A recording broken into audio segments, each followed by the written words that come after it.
At the airport, Michael. We are live. Whoa, live camera being fixed live by producer Spencer. Yeah, both of our producers, Aaron and Rohan, have left us for sunny times in Florida. I'll be joining them soon. So if you thought we would have a show with no technical difficulties with zero producers, we already got that out of the way. I hope you guys can hear me, by the way. I don't know. One in the chat. Throw one in the chat if you can hear me. Happy Monday, everyone. Hope everyone had a good holiday weekend, whether you were celebrating Easter, Passover, Ramadan, you name it. Hope everyone had a good holiday weekend. Maybe you watched some basketball. Let me know what you guys did in the chat. Watch some football? Football. Oh, USFL. The USFL? No? I wasn't really a fan of that. Nah, me neither. I got to be honest. Yeah. Oh, they can hear us. All right, good. Hey, all right. Yeah, if you can hear us. I was very nervous because if it was 2 and you guys couldn't hear me, I honestly wouldn't. Well, I would troubleshoot and I would join through the shitty mic on my laptop, but I wouldn't know what to do to actually fix it through these mics. I have a video walkthrough of how to run this show from Rohan's desk. Oh, hell yeah. That I would have had to consult. Hell yeah. I hope I didn't miss any steps today in setting the show up. I think we're good. I mean, we're here. It's Monday. Markets are back open. Kind of leaking, like you said, Spencer, while you were with Ninja Trader. Yeah. We're kind of leaking here. SPY down almost 0.2%. I mean, for all intents and purposes, pretty flat. But yeah, are giving up some gains, kind of about a 0.5% move down from the highs earlier around 10:45 a.m. about 45 minutes ago. But all right, Spencer, let's go ahead and roll this intro, which we can only do if we're in the right branding. Yeah. And then we'll after the intro, we'll do a quick agenda, a quick rundown for the show today, and then we can also talk about kind of how our YouTube and stream will look different this week. It's gonna be a different week. It's gonna be a different week. Yeah. So here we go. Without further ado, let's do it. This is Benzinga Live with Spencer Israel and producer AB. What's up, everybody? How we doing? Someone told me buy high, sell higher. So. Let's get Matt Hammond on the show to talk some IPOs. Jake Wujastyk from TrendSpider. We have a breaking news. Right. Look at that. We're off and running. We are off and running. All right. So, Spencer, yeah, like I said, we'll do a quick look. Why don't you give me the quick rundown for the show today? Sure.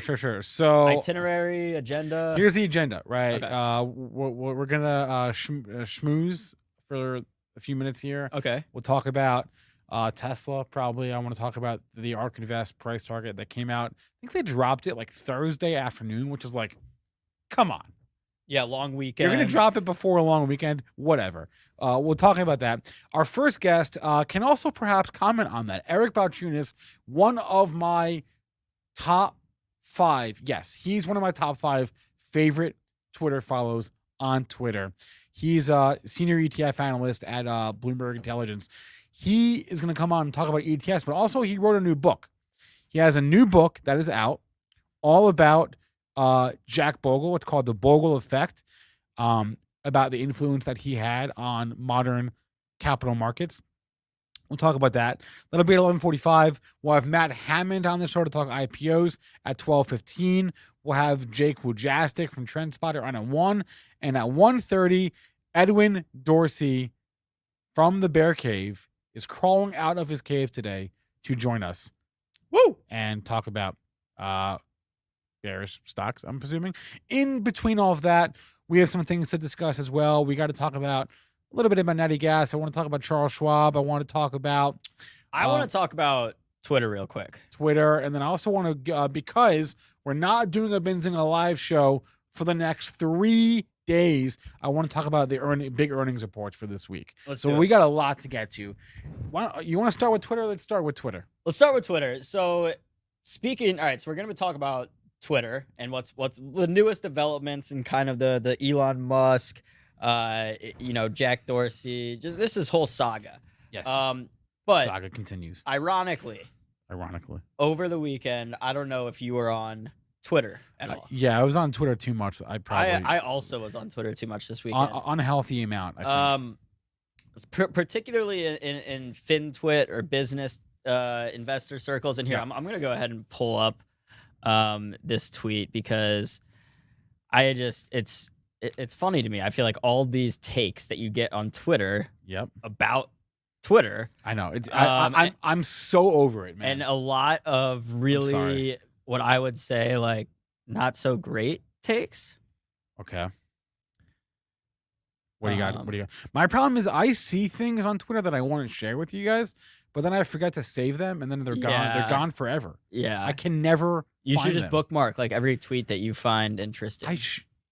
If I was smart, I would do that, but I'm not, so I don't.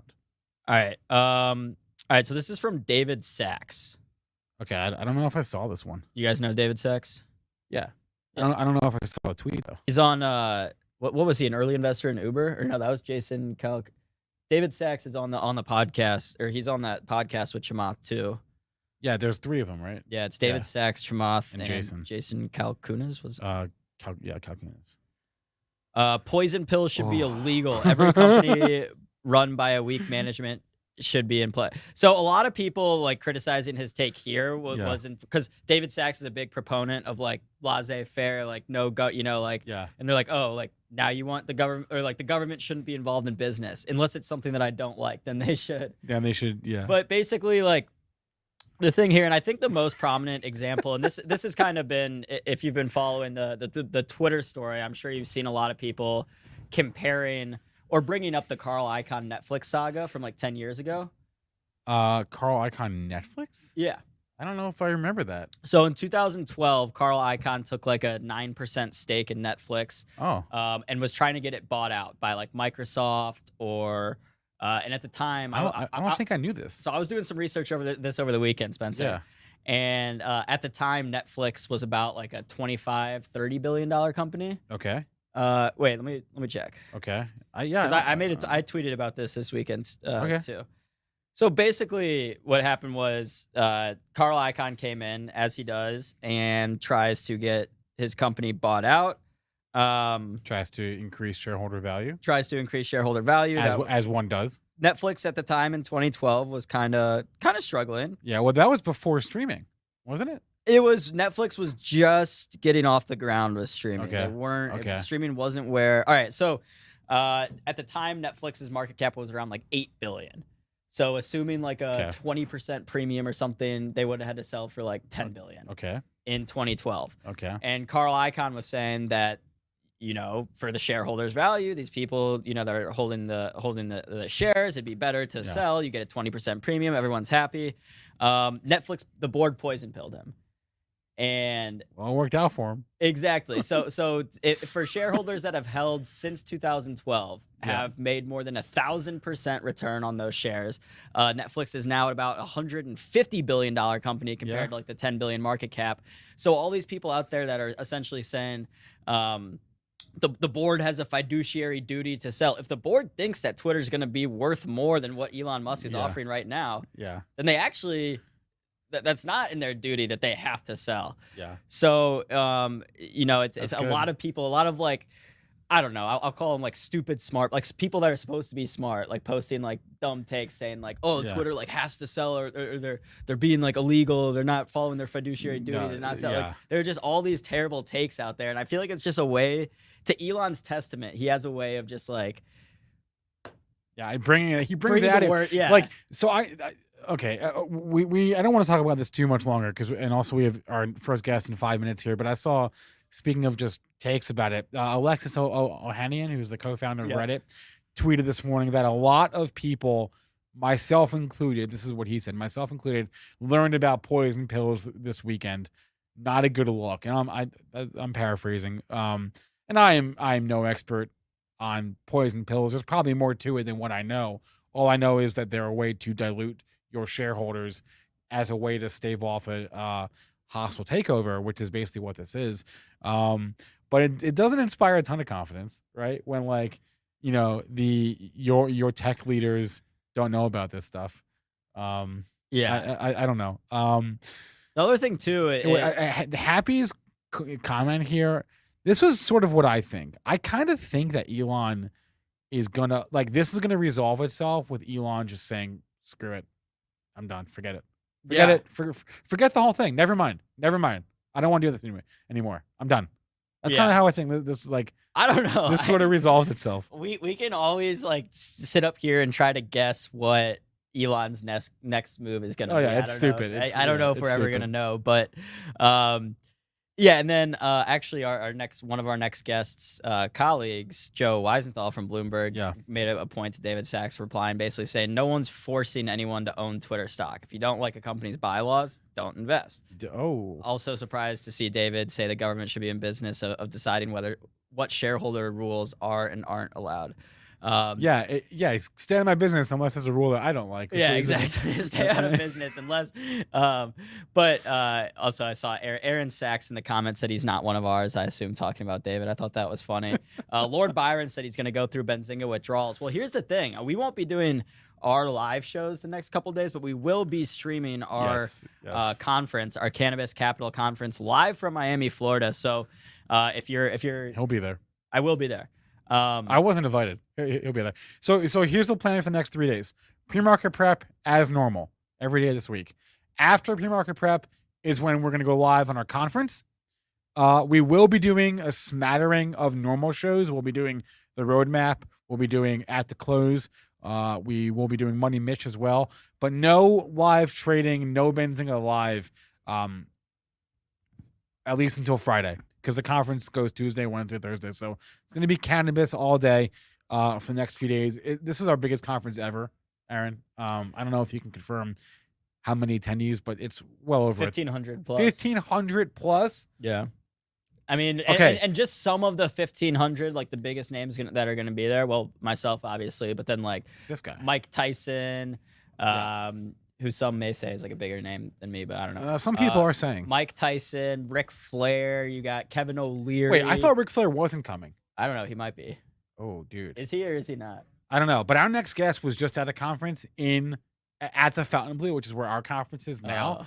I want to know if he thinks it's got the capacity for this many people. Because I'm concerned that we oversold this thing. Have you seen anything about the? I'm not going to lie to you. SALT conference in Bahamas? No. Oh gosh, no. I haven't heard. I hadn't heard about that. All right, let's bring on our first guest of the day. Again, one of my top 5 favorite Twitter follows, Eric Bauchunas. He's the senior ETF analyst at Bloomberg Intelligence, and let's talk ETFs and all this madness right now. Let's bring him on the show.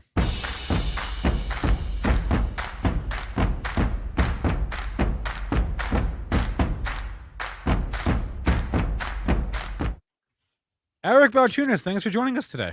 Hey, thanks for having me, guys. So first thing I want to ask you is, you were just at ETF Exchange down in Miami the other week at the Fontainebleau. How was that? And does that hotel have capacity, you think, for 1,500 people? Okay. Well, first of all, it was great. It's been 2.5 years since there was any conference to that scale. Yeah. I'd done a couple small things, but nothing like this. And I will say that this is organized by the people who used to organize inside ETFs, and they have not lost their touch. I thought they were on top of their game. It felt like that typical inside ETFs feeling. It's one of the reasons I got so heavily into this area. Is I went to one of their events about 10 years ago, and I was like, this is cool. I want to be part of this. And so it was great. I give them a lot of credit. It was perfectly organized. I will say the hotel, probably a little overwhelming, because, for example, let's say you wanted a sandwich at noon, right? And you just wanted to go, they did have lunch in the second day, but the first day, the line at the deli was 30 minutes long. There was a couple times, and also in the morning, if you wanted a coffee and a bagel, there were a couple times where I thought they should have had some food trucks set outside just to take in some of the demand of people who needed just a quick bite to eat or coffee. Yeah. Outside of that, awesome. And also, Okay. a lot of the dinners, though, were right next door and walkable. At the past event in Fort Lauderdale or Hollywood, you used to have to bus places to eat dinner, to Miami. And I didn't like that, because then you're trapped there. Here, you could walk everywhere. For sure. All right, I wanted to talk to you about your book that's out, The Bogle Effect, which you were inspired by Jack Bogle and the impact that he had in creating the modern index fund. Tell us about the book and sort of what your biggest takeaway is. Yeah, no, it's funny you say the index fund. I think that's an overrated connection of his. The Okay. reason I wrote this was I believe the index fund was merely a byproduct of the mutual ownership structure of that company. That to me is the real change agent, and it's a freak accident. Due to this crazy circumstance, they created a mutually owned asset manager, which has not happened since, even despite all their success. And I found that interesting. Why not? And that structure, which basically is owned by the investors, every time they get assets, they tend to vote to lower fees with the extra profits. So it is highly unusual in any industry to have this kind of, it's almost like a co-op, and they take in $1 billion a day. And so, they're really the reason everything's 5 basis points now. And we've created this sort of investor utopia. I think index funds were a perfect fit for that structure, but as I premise in the book, the structure would have had major success with active or anything it went into, because it is always going to bring a gun to a knife fight. It's always going to be cheaper, and that will always end up in outperformance. And so I really wrote about the structure and the guy. The guy was a freak of nature too, I thought, miscast almost in the mutual fund world, in my opinion. And I had 4 hours of interviews with him before he passed Oh away, and wow. I wanted to get that on paper and not leave it trapped in my dictaphone. And I had a lot of data. We cover this stuff all the time, and I'm always amazed that I'm like, man, almost everything you see happening in the flows, if you pull the thread on them, you end up in 1975 and this guy's decision to create this unique structure. And so I really wanted to capture the entire impact, which goes beyond funds. They're getting into wealth management. They were the first ones to offer commission-free trading ETFs. They had a huge effect on behavior, the advisory world. It's astonishing when you think about it. And I think it's also one of these stories where a lot of Wall Street stories are the rise and the fall, right? And it's fascinating. Don't get me wrong. That's like Shakespearean. We always go and read about that. This is more of a story. It's like sort of with a happy ending in a way, but it's really more of a story of just this massive impact that it is going to keep going. Usually after the fall, it's like, okay, that was fun, move on. This is a story where someone changed the whole game. I guess I would maybe equate it to a Steve Jobs or something like that, where the Yeah. whole thing changed because of this one person. I think you need to know about it, especially if you're in the industry or as an investor, what is happening and how this company operates. I have a lot of follow-ups to what you just said. First thing, the mutual structure of Vanguard is why I've chosen to buy Vanguard ETFs as opposed to Schwab or BlackRock or whomever. Does that mean if they inevitably if they IPO, will I just make bank on this thing? is that how Listen, that works? Okay. Yeah, I just do not see an IPO from this company. It's just not. Oh, Also, Vanguard would be the worst stock to own because they yeah. basically Okay. spend all the money on there are no profits. They just go to lowering fees, All which right. is ultimately what Darn. Bogle talked about, which was the two masters problem with other asset managers, where you've got the shareholders or the owners who want more money, and you've got the investors who want better returns. And those things are at odds. There's a tension there. Whereas Vanguard, it's all for the investors, and Yeah. so it would be a horrible stock to own. You would not want it to IPO, Darn it. but it's good to be a part of it as an investor. What I did find is interesting is most people who like yourself who cover Wall Street, or I interviewed Michael Lewis. He's another example. They Yeah. own They own Vanguard. Like, so the people who know the most, even if they're covering stock picking, end up owning these funds. And I thought that was interesting. Even CEOs of other active fund managers typically are going to own Vanguard funds in their personal account. And I found that to be something that should be highlighted. Shoot, I have so many follow-ups and they're all getting I got a jumbled in. quick. Yeah, go ahead. Eric, what do you think's like holding back other companies from adopting a similar model like that? Is it kind of just this idea that that's like not how businesses are run, that the ownership is passed off that way? Yeah, there's like I asked everybody that question, and everybody had almost the same. I interviewed 50 people for this book, and they all had the same answer, which is there's just no economic incentive to turn the future profits over to the customers. Nobody goes to Wall Street to drive a Volvo was one answer, and so it just That's probably true. will never happen again. Which led me to my next question, which is why this guy do it, and everybody's answer was the same. That's a good question. So I answered that question in the book, and that's part of what was so fascinating was how unique it was. The other thing I will say is that even though nobody's done it, everybody basically has done it because you have to now compete with them to get flows. So Yeah. this mutual ownership structure governs the whole enchilada now, and that So you are mutually owned in a way. BlackRock's a good example, though, where if you diversify enough, I think you can carve out other areas which can subsidize your competition with Vanguard. I also think that there's going to be this sort of consolidation in the future where you have maybe 3 or 4 giant asset managers controlling 75% of the assets and competing on fees like the airlines. But you Right. will have a lane, which I call shiny objects or unique exposures, where 20% is, alternatives, the Cathy Woods, thematics, that will always live, and those things will be used to complement the cheap core that Vanguard has basically brought to the masses. So I think that's part of my book also, is that ironically Vanguard had a huge effect on active. It is now pushing active to get much more active, which I think they're probably better for them. I don't think they like being closet indexers. I think they want to be active, and I think it's probably going to make active better, stronger, more innovative, and although probably a little less assets. Who is this book for? Is it for like Wall Street investing nerds, or is it more broad than that? My first book was the same way. I tried my best to Davy Crockett this sucker, which was to take one Wait, bullet. what does that mean? That means he once killed a bear with one bullet, or he killed a bear, two animals by hitting a rock with the bullet, and the Okay. bullet split and hit Okay. both. Yeah, it's probably a lie, but it's a fun Probably. mythological story. So I'm trying with one bullet to reach people like my mom and my friends who I think would learn a lot about this from it's kind of again, it's a Wall Street story that's good. I think Yeah. all of them seem to be so bad and corrupt. And the other one is to hit the industry. I think I have enough nuggets in there and findings that even somebody who knows about Vanguard and Bogle, which many do, and that's something I had to fight in this book. I'm like, how do I make this interesting? People do know. So I went above and beyond, interviewing so many people. I have their quotes in there. I also used a lot of metaphors and really had made the language conversational. So I think there's a lot of information there for the financial world. The financial world, though, I think you really need to read it, because if you don't have a plan for this company and how to work around them, you're probably going to get run over or bought. Is Jack Bogle on your Mount Rushmore of investing or Wall Street? Yeah, it's interesting. In the beginning, I have this little section I call "Google is wrong," because if you Google him, it says investor. In that part of Yeah. Google where they put the face of the guy. Right. And I'm like, he's not really an investor. Although I will say, making cheap index funds makes good wealth, good returns in the end. But I think, honestly, I think he's more like a game changer, like a Steve Jobs, maybe combined with a Martin Luther, not Junior, but Martin Luther, the Protestant, who stuck the thing on the wall. Yeah. He really created a religion, in my opinion, which is the low cost religion.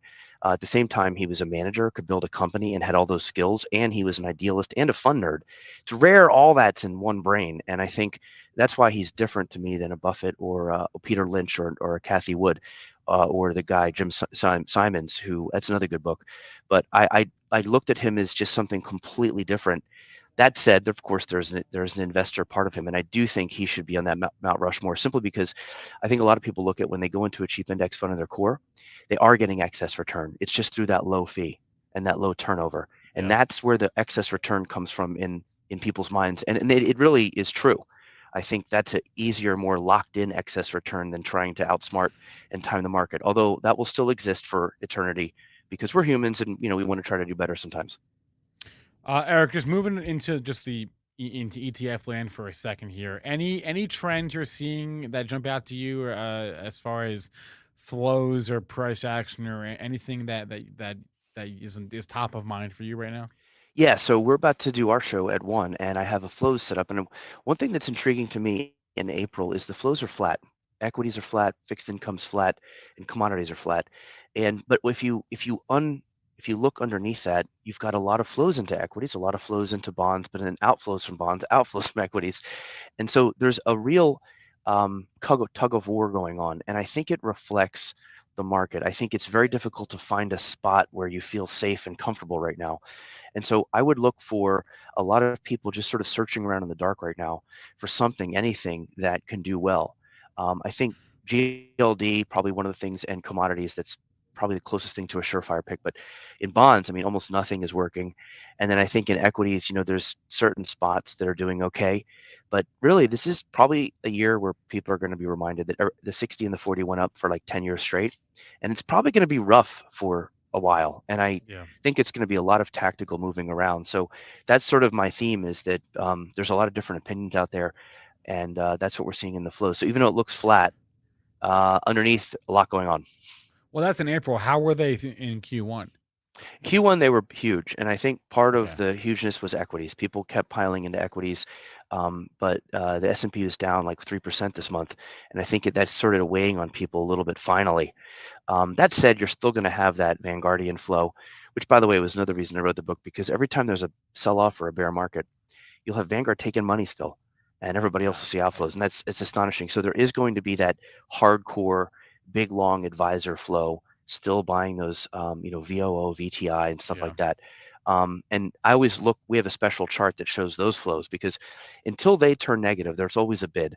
But if they go negative, look out. But I don't see it. I think they need years of pain before they actually threw in the towel. But the sort of more, weaker hand trader types in the models, I think, are really rotating a lot lately, looking for a sector, an industry, a theme, an asset class that they can, ride for a little bit. But there's not a lot of options out there. And then last question for you, Eric, is with the Elon Musk Twitter saga thing. There's been a lot of conversation about who owns Twitter, right? Who are the largest owners of Twitter, right? Elon Musk owns a lot now, Jack Dorsey, and then the asset managers own a lot, right? There's been a lot of conversation about that, Vanguard, BlackRock, etc. I know this is not a new issue, but to your mind, is that as big a deal as some people are making it out to be, that the Vanguards and BlackRocks of the world own a lot of, they're like the largest shareholders in like all the companies? Yeah, no, this is, I don't know if it's a big deal. I mean, I think what it does tap into is that any company is going to have Vanguard and BlackRock at the top. In fact, those two companies are in the top 3 owners of 95% of the S&P 500 companies. And that's because they dominate the passive landscape. And also in the book, I go into this idea of ownership. And that is, there's a lot of worries on passive, I think, are bunk. I think, though, the idea that these companies will have a lot of voting control over America's corporations is legit. I think you have to wonder how they're going to do it. I think they should democratize it and just let all the people who own the funds vote if they want to, or poll them and figure out where they are and vote accordingly. But they have teams, and I'm not sure how they're going to vote on this. I looked at the shareholders here, and they're at the top. There's also a lot of active managers in there too, that own a Capital Group and such. But I worry. I don't know. I mean, I think largely expect them to sort of just go with the flow. I don't know if they'll do anything too against the grain in this case, but I haven't really dug into it deeply. Yeah, well, that's normal. They don't do anything. For better or worse, they don't do anything. Well, sometimes they do. Like sometimes if you read their stewardship report, like Vanguard in particular has a problem with executive pay. So like if you look at Google, they voted against the CEO's pay many times. They wanted to have it more incentive based. So they pick their battles here and there. I'd say though that largely they are going with the flow, and there's not a lot to see here, which bugs people. I think some ESG advocates wish they would be a little more active, but I try to remind them that not all their investors live in Brooklyn. They have investors all over the country who don't think the same way as they do. So it's complicated, and that's why, because they're taking the whole country into account, they sort of end up with the color gray in how they vote. Yeah. Eric Bauchunas, senior ETF analyst for Bloomberg Intelligence. His new book, The Bogle Effect, available, I'm assuming, wherever books are sold, right? Yep. Which is where besides Amazon? I don't even know if bookstores are still a thing. But check it out if you're into this stuff. Eric, always a pleasure. Thanks for coming on today. Yeah, thanks for having me. Have a great day. All righty. Yeah, and that stat.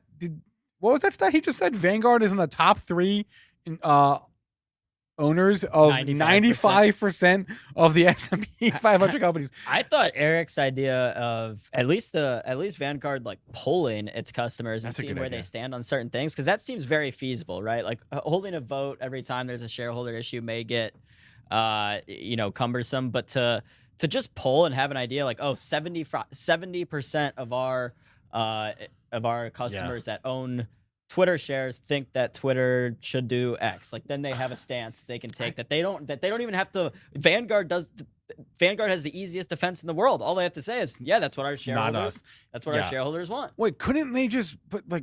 I mean, I don't know how easy or hard this is. Shouldn't they just enable the individual investors that hold the stocks through whatever funds that they own.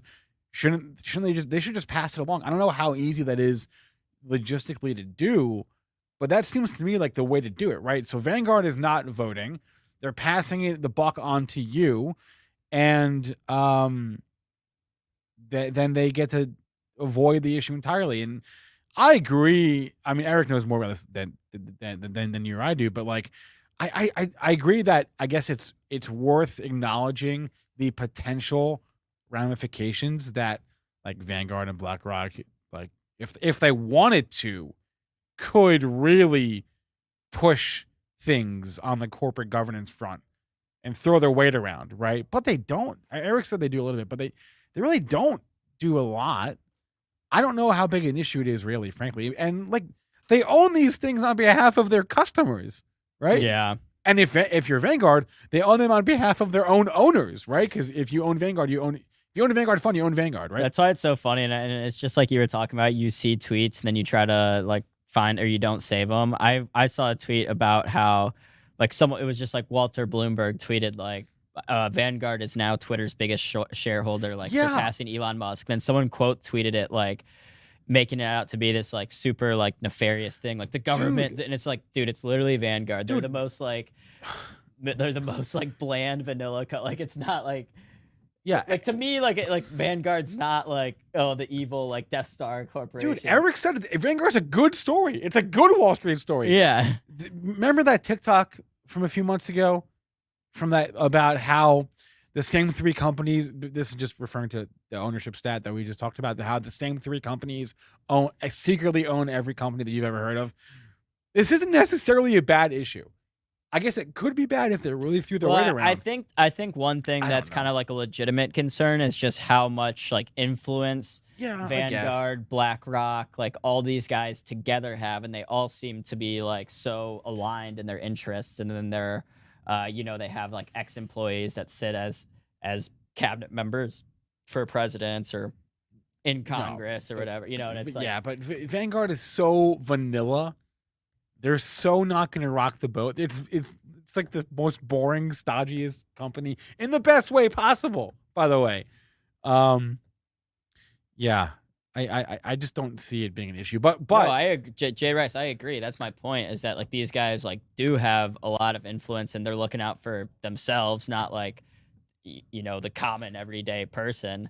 But at the end of the day, it's like I don't see like, oh, Vanguard being the biggest Twitter shareholder, now they're gonna like do X, Y, Z. Like it's just it could be a problem. It could be a problem if BlackRock decides, we're gonna like step on the gas a little bit and actually enact some change. Well, and that's what I'm saying is they do have like not just like power on Wall Street, like they have like political power to, so but for the most part, their goals aren't like extreme like one way. It's just like they just want to keep things the way they are because they're doing well right now. I mean, look at how much like I don't know if you saw this, but it was like a tweet of like the world's richest people, their net worth 10 years ago versus today. It's like Warren Buffett, it's ballooned. Yeah, like Warren Buffett, like 10 years ago had like 40 billion. Now he's got like 200. Elon Musk had like 10 billion. Now he's got like 300 billion. Like all the richest people in the last 10 years have like 10x their money. Whereas like the average investor, if you've just held S&P, you've like, you've 1x your money. You've done well. Like we've been in a good bull market, but nothing compared to what the big dogs have done. All right, let's move on here. Let's talk about Tesla. ARK Invest dropped their new price target literally on like Thursday afternoon, which is like, who's gonna read it the day before a long 3-day weekend? In any case, here's the gist of the new model, the new price target and model that ARK Invest has for Tesla. They're saying Tesla in the next 4 years. I'm assuming they were for I don't know if it means like the end of the year or what, but I guess at some point in 2026, Tesla will reach a price of $4,600 per share. In order for that to happen, Tesla stock would have to rise about 44% a year, every year, for the next 4 years. That sounds insane, 44% a year, until you realize that in the last 4 years, Tesla's up an average of like 100% a year. So it's not actually that crazy for Tesla. It's crazy for like anything else, but not for Tesla, because Tesla is its own thing. If you're wondering how they got this number, first off, their models are open source, so you're free to look at them. But the biggest thing here was robo-taxis. That's what they see as the key driver. They see robo-taxis contributing 60% of expected value and more than half of the expected EBITDA in 2026. That's Tesla's future, according to ARK. That may not be the case. It may not come to pass, but that's what ARK sees. So for context here, the $4,600 price target that Tesla is giving, that ARK is giving Tesla in the next 4 years, their prior price target, if you're wondering what it used to be, their prior price target was, let me go through my notes here. Was it 3,000? Shoot. It was $3,000 by 2025. That was their old price target. So now they're saying it's not going to be 3,000 by 2025. It's going to be 4,600 by 2026. That's a long ways away, though. I mean, what's Tesla at now, Aaron? Nine something? Yeah, let me check. Let me give you a quick check. What is that today? It's at 998 today. Let's pull up a long-term chart of Tesla, because it just boggles the mind to think about. Let's get that off the screen there. Anyway, agree or disagree, everyone, with ARK. Not that they don't have the same weight, the same poll that they had maybe a year ago, but Ajum, so no robo taxis, right? Let's just say it's like an epic flop.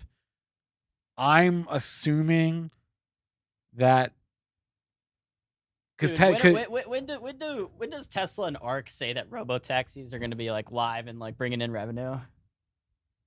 2024 or something. Yeah, I don't actually know. They like every single full FSD full self-driving like update is beginning like pushback. Like I feel like you need to have the full self-driving. Oh wait. They see wait, what? Is that right?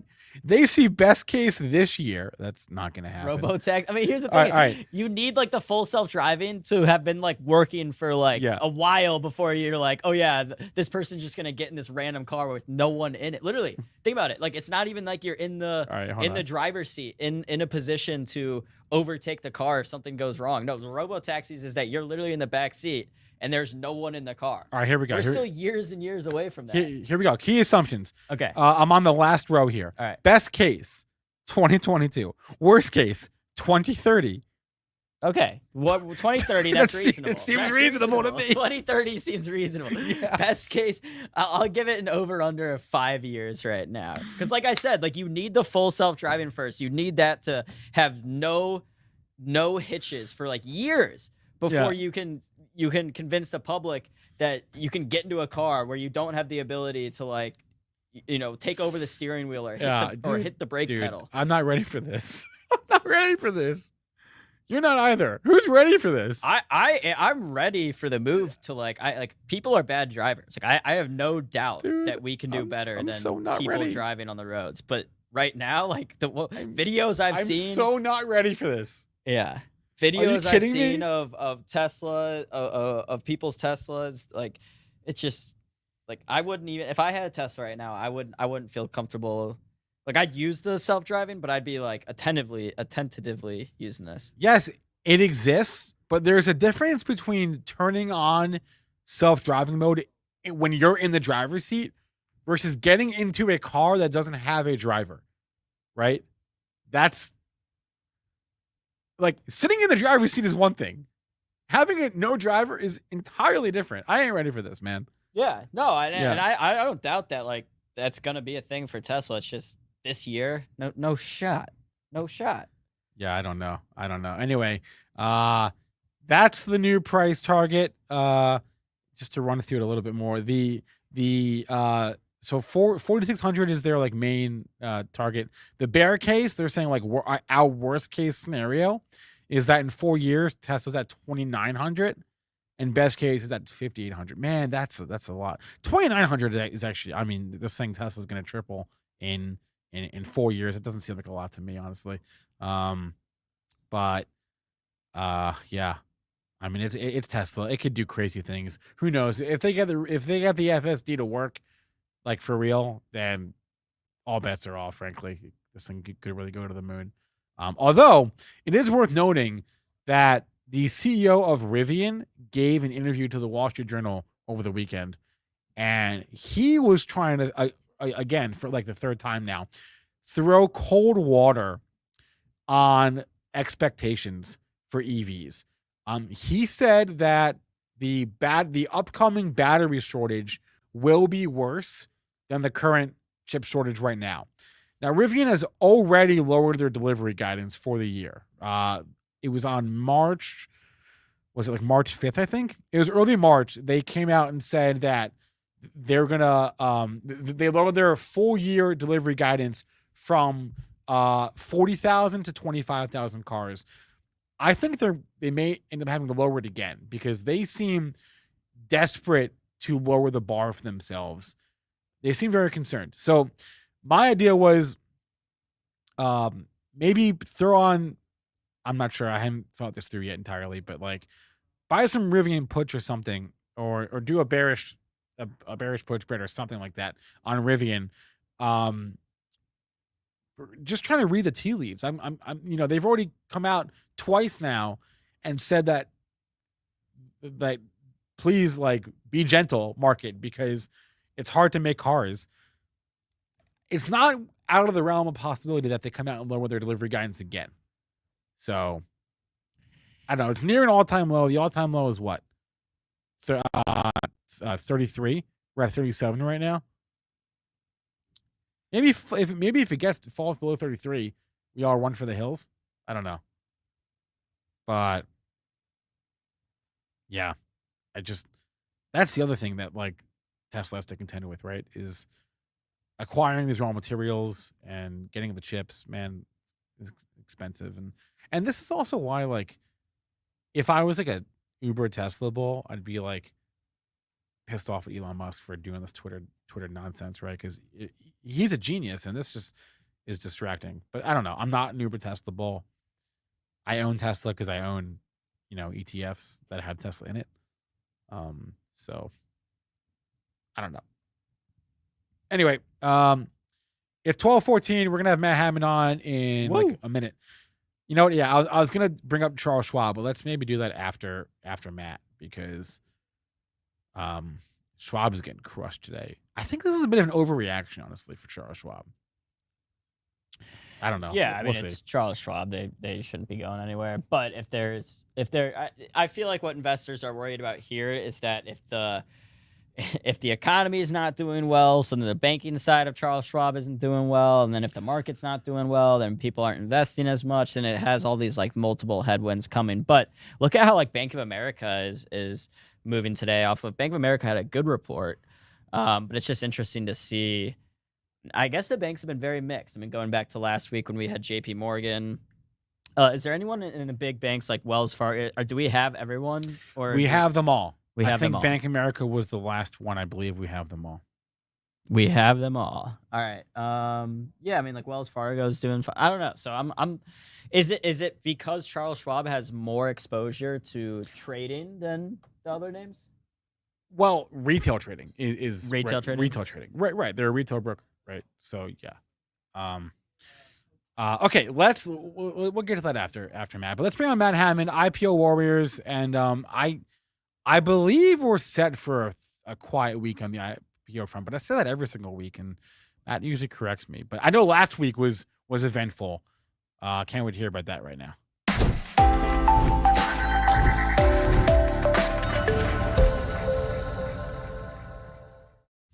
Matt Hammond, what's up, man?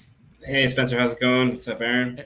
Am I right? Last week was eventful on the IPO Yeah, front? last week was pretty fun on the IPO front. I was a little bit out of away from my desk, so I didn't get to live stream any of them. Went up to Lisbon, and we got a car, so now we have a vehicle. Okay, good. We're making progress. Yeah, no, I mean, after leaving Ukraine, a month and a half ago now, it's been a rocky road. But having, you undervalue, you forget how convenient it is to have a car until you don't have one. And where we are now, it's just we have a bunch of appointments, a lot of paperwork to file. My wife's pregnant. Everything just takes so much longer when you're taking Ubers, taking buses, things like that. It's just it's impossible. Plus, we have a 2-year-old daughter, so yeah, having a car. Got a car seat today. Yeah. And that was a big step. Yeah, you know what though? I would imagine that like doing all the things that you're doing would definitely like, in terms of like celebrating wins in life, like getting a car seat, maybe Aaron and I would not consider that a victory because we're in America. But for you, like that's a big win, man. You got to celebrate the wins, right? You gotta celebrate when you can, and especially when life's kind of throwing you lemon after lemon in, when you're able to kind of pour yourself a glass of lemonade, some sugar, that's awesome, man. Enjoy it. So yeah, that's awesome. But we did have some life in the IPO world, and we've got a few more actually coming up this week. Nothing I'm too excited about, but definitely at least 1 or 2 to watch. Last week we had, let me jump over to the slides. Last week we had Genius Group, which we predicted was very likely a stealth IPO. You did. You called it. And the issue I had was that since I was not really actively at my desk and playing things a little too tight, and this was an Amex listing, I did not have the debut price, so I missed out on this one. It opened after pricing at $6. It debuted at $15.11. Now, normally you'd say, what? Why would you chase something that high? Well, because these typically run up into the 30s. And if they don't debut up at 30, which is what we've seen a lot of them do recently, you just can't touch that. Once it's hit that mark, it's not the time to get in. But if you can get in on this on the opening print, this one was a little bit tricky because it started at 15, halted up at 16.62. I even tried to buy in after that. I said, okay, well, if it gets me in, say under 19, I'll get in there. But it opened up at 20 out of the first halt, halted again. And at that point, I was kind of like, I don't know, it could just come all the way back down. At some point, it does what it did on, I'll bring this up real quick. At some point, it does what it did on Thursday, and it just falls off. I mean, this was brutal for anybody who didn't take their profits. It opened on Thursday at 20.21, and it dropped down to 660. So you don't know when that's going to come. That can come right off the first spike. That can come. We're still looking at Genius here? Yeah, we're looking at Genius Group. Okay. So this one was interesting because it did a sharp reversal after the debut. So oftentimes we just see it kind of rip. This one ripped up twice and then ripped down pretty hard. By that point, I mean, we were talking a 20-minute halt out of the first. The first halt was, I think, 30 minutes. Then we had 10 minutes and another halt.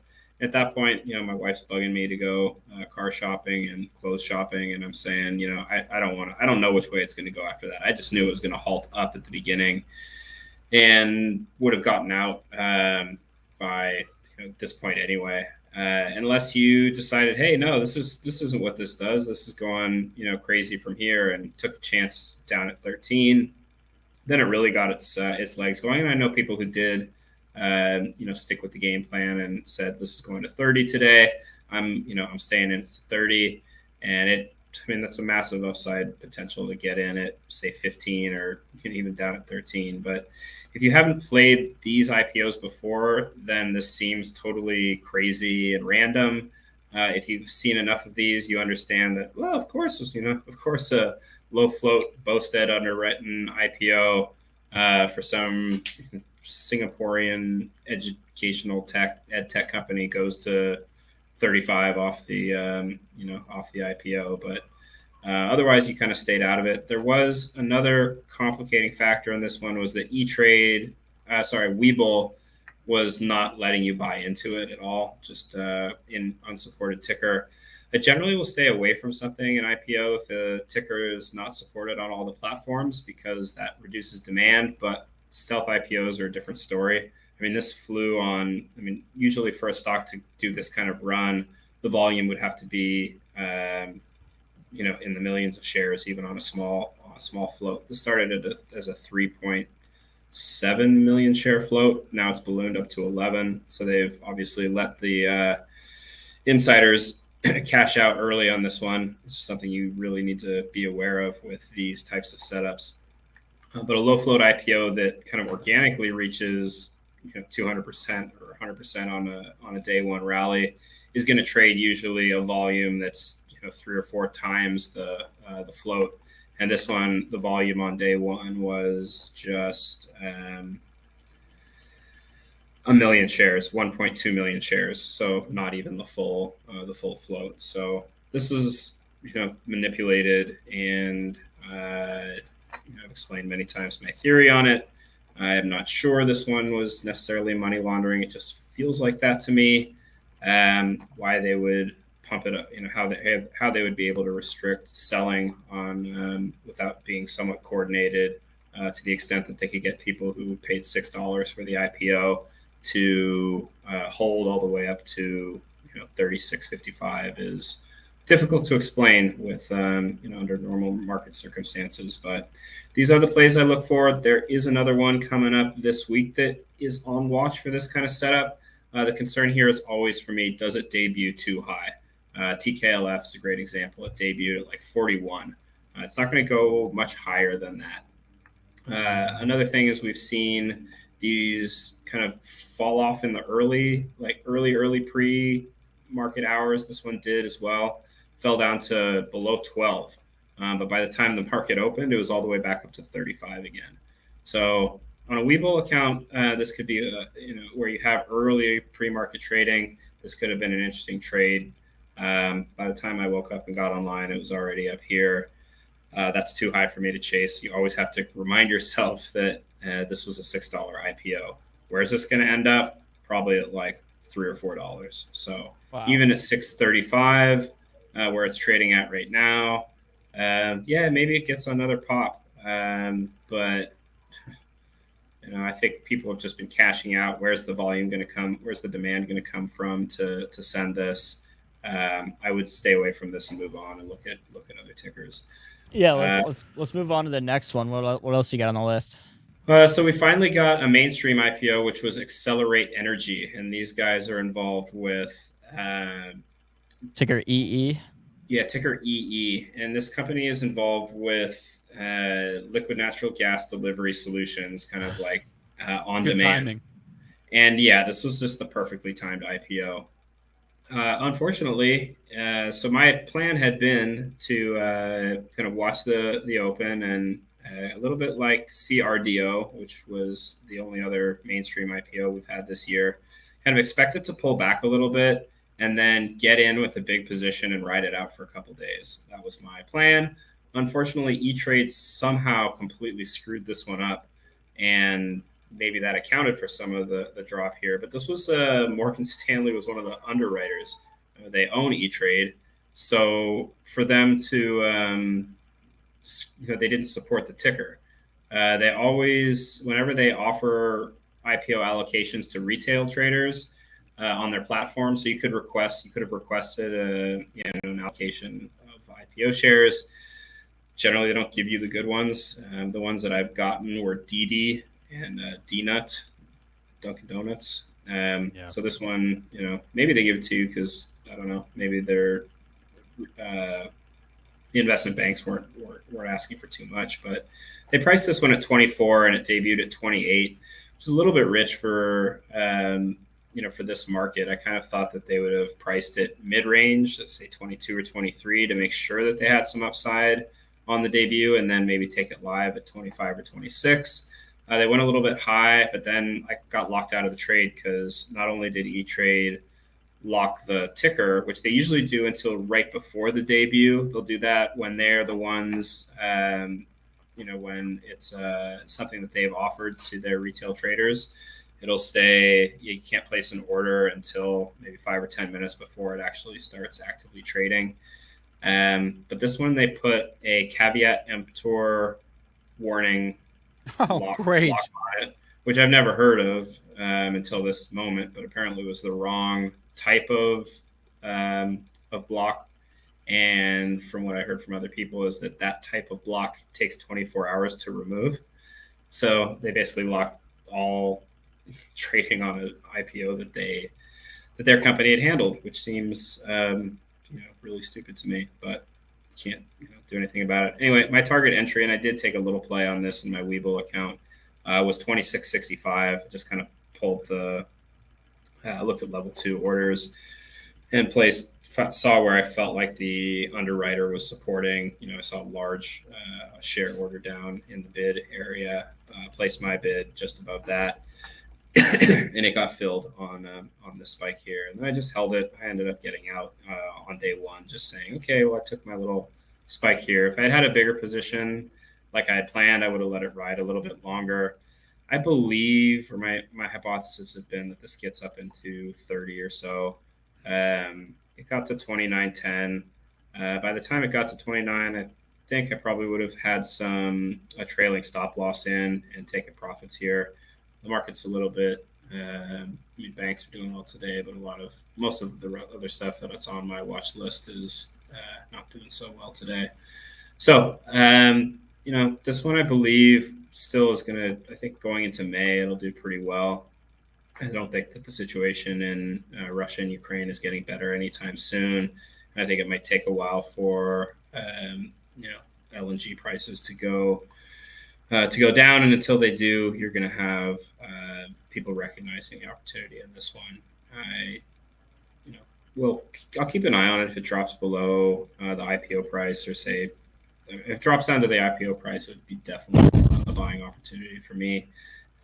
Even down below, say 26 is where I look for a swing opportunity on this. I don't think that this is like a 2-year hold or anything. I just think that right now, like you said, perfect timing. So, I think we're going to see people selling off out of their IPO shares at a premium, but I think that it'll be recovering really on any news of energy spikes. So that brings us through last week's IPOs. I did want to just point out, if you're going to play these IPOs like Genius Group, there were so many last year, EJH, CPOP, TIRX, started with W&W even before last year, but it was almost like clockwork. We were just buying these on the debut, getting 200% wins, coming in talking to Spencer about them, and he'd be shaking his head. Not today.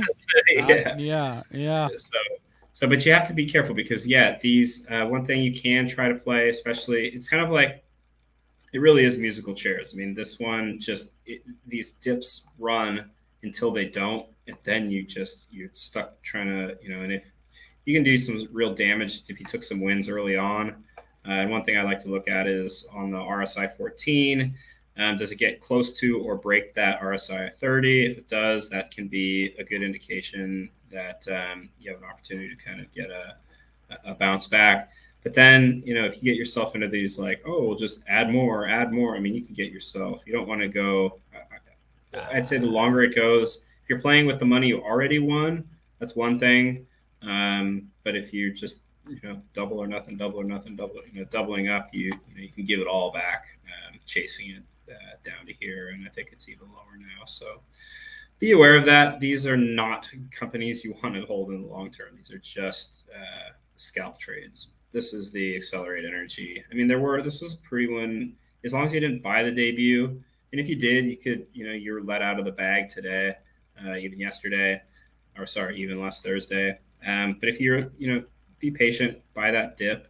There are a lot of trades here. If you have high conviction in kind of where the stock is priced and where it's going, It's much easier to day trade something that you feel like is moving in the upward direction than something like this, where every entry is potentially the end of the roller coaster.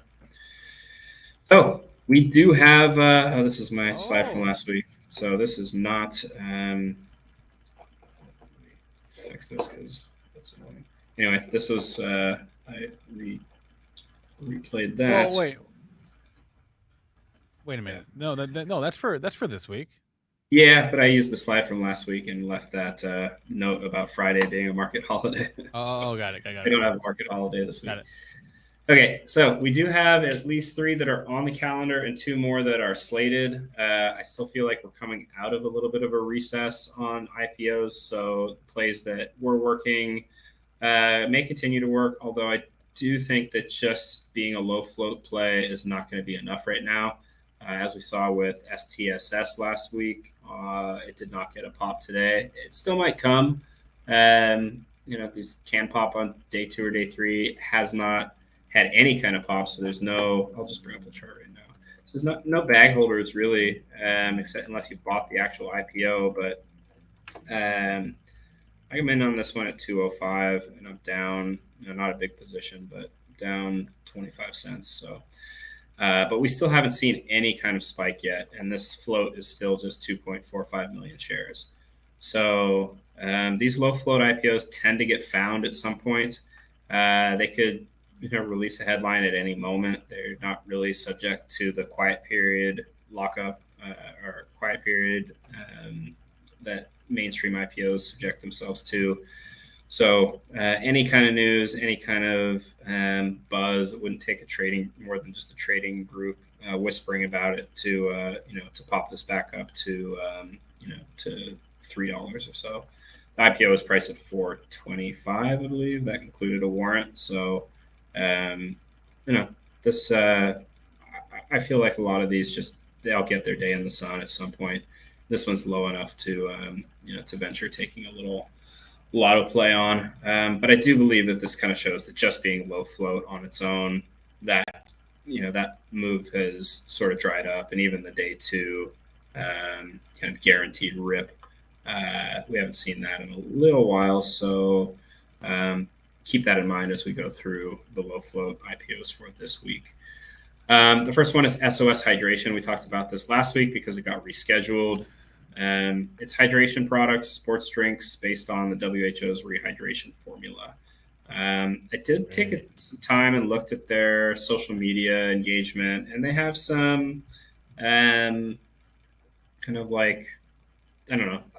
I don't know who they are, but they are women professional soccer players. I think they're more like they're influencers who are professional athletes. You're saying all the right words to me, Matt. Influencers, yes. Right. But they are, in other words, there is some visibility and legitimacy to this company that we're not talking about. I mean, the last one we just talked about, the STSS, they make a safety syringe. I'm pretty sure we already have safety syringes, and I just it's hard to understand what they're gonna do that's unique. This company is in a lot of stores as well. They're on major retail. They're in CVS. They're in a bunch of, so they have strong. They even have their numbers are compared to early COVID, so that kind of throws them out the window. But if you, of any of these garbage companies that I've been looking at, this one actually has a product that you can buy. They have revenues. I wouldn't buy the IPO debut, but you never know. If you watch social media, watch Twitter on Friday when this debuts, if everybody's talking about it, it might be an interesting one. Sometimes these do run. We had that one 2 weeks ago that ran that we called out was XPON. That was a lithium battery play, a little bit more in the buzzworthy realm of Twitterverse. So maybe that explains that one. But once in a while, these run. If these do dump, building a position for an eventual spike is another play.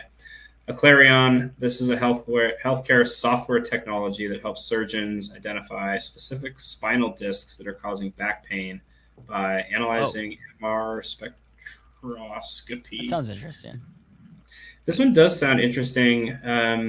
It does have warrants, and the IPO has been significantly downsized from 48 million to just a $12 million IPO, which tells me they're really just trying to get to the market, and that can offer some good upside, but probably not on the debut.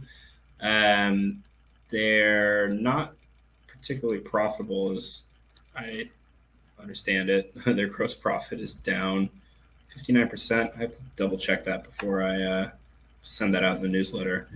But any of these that sound interesting, I believe that they come to market with an ace up their sleeve. This is something that Allie Angel talks about all the time. She's been on your show. She plays more of the lockup period expirations on these plays. And when they come to market with warrants and they've got a significant amount of outstanding shares, they need to, they're kind of expecting to IPO in, say, the $4 to $6 range. And the price almost always drops. I mean, it pretty much is a rule that it's going to drop down to, the low twos, the high, even into the dollar plus range. And they need to have something that's going to buoy that IPO price or that share price up before the insiders are able to sell out of their positions. So I believe, and this is what her trading strategy is largely based around, that at some point they're going to run the share price, and the easiest way to do that is with PR. So I believe that, and we've seen so many of them do this, that 3 months down the road or 6 months down the road, a headline drops and the share price pops, and then we see a bunch of warrants get exercised, and sometimes they'll follow-up offering.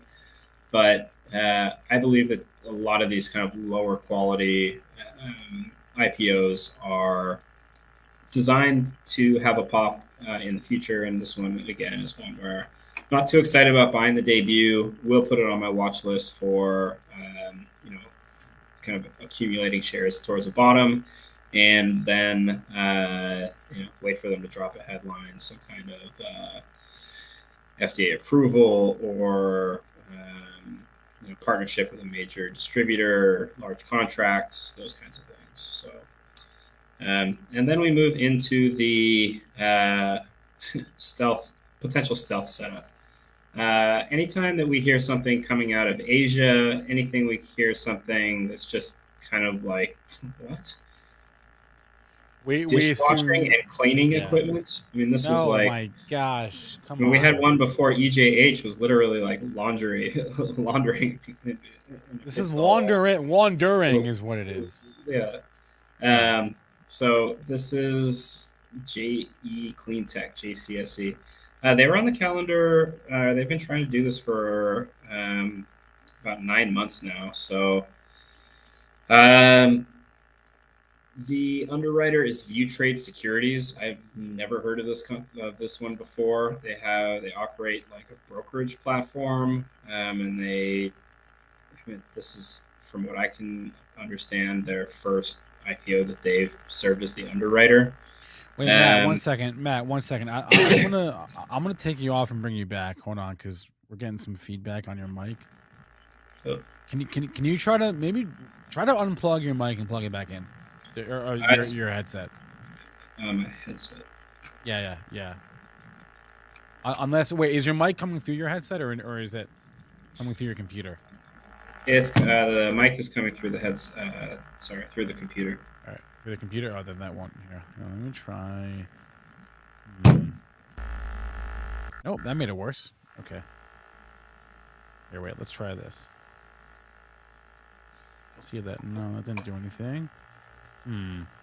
Weird. Yeah, I'm getting some feedback on your mic. Just in the last couple of minutes, it's gotten worse. Noticeably worse. Try to leave and come back. Okay. All right. Try to leave and come back, because I was fine to ignore it for a little bit, but I have my breaking points. I couldn't ignore it. I was trying to look over at Spencer and figure out if he was getting it too, or if it was just on my microphone. No. All right, so we'll wait for Matt to come back. In the meantime, wait. While we're waiting for Matt to come back, so did you see there was a headline, and I feel like there's been way too many of these headlines in the past week or so about another shooting, but this one was in Pittsburgh. I didn't see that one. Well, I just found out because I was doing some research on Airbnb stock that it was at like a Airbnb party. Dude, I don't know. Is that bearish for Airbnb? Dude, I mean, I don't know. I don't know how Airbnb is a good idea, but it's an amazing idea. There's so many things that could go wrong. So many crimes that can happen on Airbnb. See, I use the company. It works. I use Airbnb. To me, like the stock seems like a no-brainer, but I feel like people who have done more research into it than I do point out like different problems that the company has. Again, I haven't really done like my DD on it. I just know it's like a wildly popular method of traveling now, and I personally use it and have found it. Whoa. Whoa. Sorry about that. Have found was it me. very convenient. And that's basically my extent of my knowledge of Airbnb. Wait, let's bring Matt back. Oh Oh, my God, it's no. gotten Wait, worse. hold on. It's gotten worse. It's gotten worse. Hold Hold on, on. hold on. I got a cable for a mic here. Give me 1 minute. I'll leave. All right. Give you 1 minute. All right. Give us a thumbs up when you're ready. I own the stock from like And there was- 160. I don't intend to sell because it freaking the business, like they survived COVID. There was a brief moment there where they thought, I mean, Brian Chesky has said that he thought they were going to maybe go under, but they're survived. I mean, they're thriving. They said in their most recent earnings report, every single length of like every single rental length on Airbnb is up, with the exception of 1 day rentals. There's fewer 1 day rentals than there were in the prior year, but there's more of everything else. 2 day, 3 day, 1 week, 2 weeks. There's more of all of that. 'Cause people are just staying places longer, I think. Remote work is helping with that. Yes, I am still in SoFi. It is the biggest bag I'm holding. This is why I am in. There was also this is why this is why I control my size. Right? This is not a big piece. This is there was also like a small piece of my portfolio. kind of a hit piece on Airbnb from New York Times, Bloomberg, like a few months ago. Was About it was about how like Airbnb has this whole kind of secret division. That wasn't a hit piece. I wouldn't call it, and that was like a year ago too. Yeah. Well, I'm not saying hit piece like it was wrong in any way. I'm just saying that it was like a negative article. I don't know. What do you call that? And I don't know, a deep dive. A deep dive? Deep Like a dive. negative deep dive? I I don't- don't use hit piece as like something that's like Fine. they made it out to be like they choose an agenda. I just make it out to be like a bad piece of news about it. I just like I think Airbnb is like the future. I've been looking at an Airbnb for Labor Day weekend, and like for because I want to go to the Poconos, and I gotta say, man, it's not a lot of inventory. It's not a lot of inventory. There's a lot of Yeah. people out there already locking their stuff down. So I'm bullish Airbnb, even though it makes no sense. Like if you had come to me, say like 8 years ago, and asked me to invest in Airbnb, I would have said absolutely not. Like if Brian Chesky himself had come to me and said, "Hey, I've got this idea for business. You can rent out a room in your house and let strangers stay with you," I would have said, "No, people will die." But I think it's a good idea. I mean, obviously it's a good idea. I'm also more curious what happened to the Airbnb for cars, like Toro. I haven't heard about that in years. oh yeah, It's like, you go out of town, your car's just sitting in your garage for a week. Why yeah, don't you renting make- out your cars. Yeah, Why don't you make some money? There off of are companies that you can do that. it was called still. Toro. I No, remember. there's several of them. Oh, I remember the one called Toro, and I remember thinking like in my head like, oh, that's a good idea. I'm sure there's a lot of logistical hurdles there between insurance, et cetera. But Yeah. it's still popping. Dante said. Okay, that's cool. Hey, let's do a quick crypto update. Yeah, MD. That before- was what I was talking about. That news piece. Before- I shouldn't call it a hit piece. before.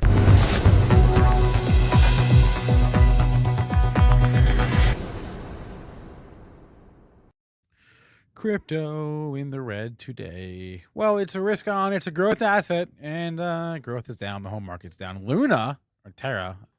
Wait, what is this called? Do we call it Luna or do we call it Terra? I think we call it I Terra. think we call it Terra Okay. Because you don't call Bitcoin BTC. They say some people do. Well, yeah, some people do. But we don't call ETH. That'd be silly. ETH. And nobody calls. But people call it Dogecoin. I don't know. Sol. Like people don't say like. It's just Yeah, ticker. no one calls it SOL. That would be. SOL. Anyway, How they decide that? Crypto in the red. If you want some free Bitcoin, check out the Voyager app. Download it. Use the code ZING when you sign up. Fund your account with $100. Make a trade, and they will send you $50 in Bitcoin for free. Let's check if Matt Hammond's got his mic working again. Yeah, we got it working. Is that better? Okay. Yeah, it's much better. Hey, you're right. Oh. Now I'm going to infinity. Hold on. Get my slides back up. All right, we're set. Hey, all right. So, JCSE, a dishwashing and cleaning equipment company that we yes, don't know out what of they actually Singapore, Oh, and they do have solid revenue growth. Gross profits are up, and they have positive operating profit, net income, and cash flow, all of which is rather rare for any IPO. Never heard of this underwriter, but when I see something kind of odd with a low float coming out of Asia with an underwriter I've never heard of before, I'm definitely paying attention. And the reason is just like Genius Group and many others like EJH, like TIRX, like CPOP, like SOPA, the potential is there for this to be something more than what we think it might be. So if this one debuts on Friday, if this prices at say $5 or $6 or wherever it is, I think the price range on this one is, or I think they've already priced it at $4. So if this debuts at like 8 or 9 or something like that, I would be very interested to take at least some kind of position on this and hope for what we saw with GNS last week to repeat itself. So keep an eye on this one. It might not be the sexiest industry or a name that you want to hold long term, but as we saw last week, these IPOs can be kind of crazy. Two more to just knock off the list because we cover all IPOs. Ocean Biomedical. This one has been downsized and downsized and downsized again since going back to July 2021. Some kind of preclinical biotech with products in cancer, fibrosis, infectious diseases, inflammation. They're pre-revenue. Roth Capital has almost never brought an IPO that really did all that well off the debut. So they're pricing this up at $9 or $10 to $12. So my guess is that it just steadily declines to about $3. And at that point, if you want to take an LPX play on it, go for it. But until then, I just generally won't touch biotechs off the IPO debut anyway. So this is just a no-go for me. I just label them all biotech busts. Maybe 1 out of 5 or 6 do well, but the other, 4 or 5 just die. So, and lastly, Austin Gold, which has become a regular on this show because they keep putting it on the calendar and then pulling it. How many times? It's got to be a record. Austin Gold on this show? I think every time I think 5 or I 6, think this is yeah. All right, yeah. Gold exploration in Nevada, pre-revenue, severely lacking any information on their website. There's like missing content pages. Red Gold, flag. Green yeah, flag. Gold flags. Gold flags. Yeah, there we go. It is another Roth Capital as the underwriter. It's just been rescheduled so many times. The only redeeming thing about this company is that metals are in play right now. And the CEO, was very successful with his last company. Pretium Resources sold, at a huge premium over the share price. And, all that a gold company has to do to pump a stock is release, hey, we found some gold, or we started mining, or we got a permit to start mining. So when you have 3.3 million shares and, and the price drops, and then you come out with a headline, these tend to fly, and we've seen other kind of gold stocks. What is it? HYCM or something? That one. HYMC. Yeah, we had them on the show. How's their stock doing? How is HYMC doing right now? Let's take a look. See. Oh, it's quiet. It's quiet. The HYMC. Hold on. HYMC. It's quiet. Volume has fallen off a cliff, which I guess is. Yeah. I don't know. As long as the price holds up, it's not a bad thing. But it's a down 7. Today's a bad day. But well, I mean, it's this kind of play. I mean, they were trading at 25 cents or 20, 30, 40 cents until the AMC guys got in on it. So once that dies again, how long can they can release headlines? After a while, they got to start producing gold. But who knows? Maybe a low float IPO gold mining company benefits from the HYMC buzz that's been kind of at the top of the list of a lot of day traders recently. So that's what we got. I will be probably trying to live stream some of these IPOs on Friday. If you follow me on Twitter, follow my newsletter, I will send out the links to that and updates later in the week. But excited about what's going on in the IPO market these days. All right, Matt Hammond, IPOwarriors.com. Always a pleasure, man. Have a great rest of your week. Enjoy those small wins, man. Relish them. Yeah, you too, guys. Cheers. All right, thanks, Matt. All right. I wanted to talk about Natty Gas just for a second here. Let's get HYMC off the screen. Let's just look at this UNG today. Holy moly. Man, I'm upset. I was early on this Natty Gas play? On the Natty Gas play. Yeah, I bought LNG Cheniere like months and months and months ago, and I remember you talking about that. I know, and then I sold it. Well, you sold into that.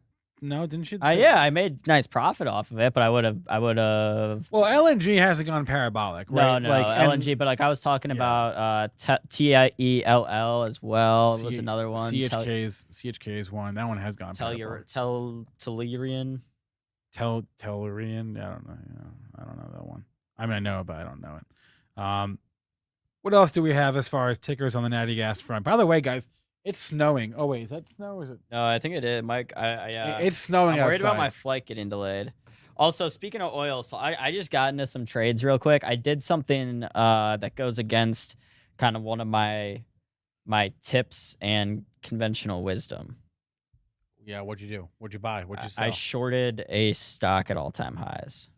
That's scary. I bought puts. So here, I'll just go real quick, and we'll go back to Natty Gas. That's so scary.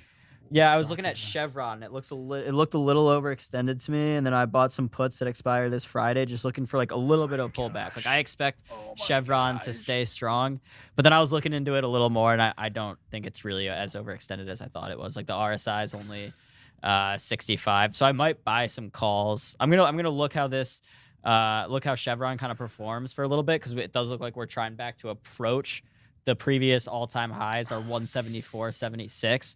So if it looks like we try to approach there and can't break there, then I'll hang on to these puts and just have it be that. If we break that high, I'm gonna buy some calls to kind of protect my downside to the upside, if that makes sense. Yeah. Well, shorting all-time highs is scary. But I also got into some Airbnb calls that are already up 10%. Just now? Yeah, just now, just while I was talking about it. Wait a minute. You pumped it. Wait, you talked up a stock before you bought it, or as you were buying it, or after you bought it? I was looking at Airbnb while we were talking about Hammond, because something he said. And then did I convince you? Reminded me. No, I just was like thinking about it. I was like, I saw Airbnb was down like 3.5%, and I was like, oh, I wonder if there's any news. So I Googled Airbnb, and that was the only headline I found, was the fact that the shooting took place at an Airbnb. And I was like, I don't really see that as like because Airbnb already has rules against like hosting parties at its things. So it, I mean, I don't know. Either way, all right. Those are my trades right now. I'm long Airbnb, short Chevron, long SPY. I got into some SPY calls that expire Wednesday. So we're just gonna play these for now. Like I said, I might buy some Chevron calls to kind of make this more of a spread and cover myself. But let's go back to Natty Gas real quick. Yeah. So you wanted to look at what was? Well, so like let's go over like the Natty Gas tickers, right? Because you got UNG, obviously, right? That's your It's your exchange traded. It's not. Well, yeah, it is an ETF, but it's a asset-backed ETF. Holy cow. You've got UNG, LNG, which we mentioned. TELL. TEL is UUP, right? UUP is like a dollar. Oh no, that's a thing. dollar. That's a dollar dollar. Yeah. thing. Why did I think UUP? No, that's not what I meant to say. I meant to say I don't know what I was thinking there. What about look at this one? Look at wait, this wait, one. wait, for wait, me. wait. What's the ETF? Boil. Boil and cold. Boil's the bullish one. Cold is the KOLD. Yeah, thank you. I knew that. Look at KOLD down 20% today. This actually look at that volume. This, Holy this, moly! This has to get interesting at some point, right? Does it? Who I don't know. Who says?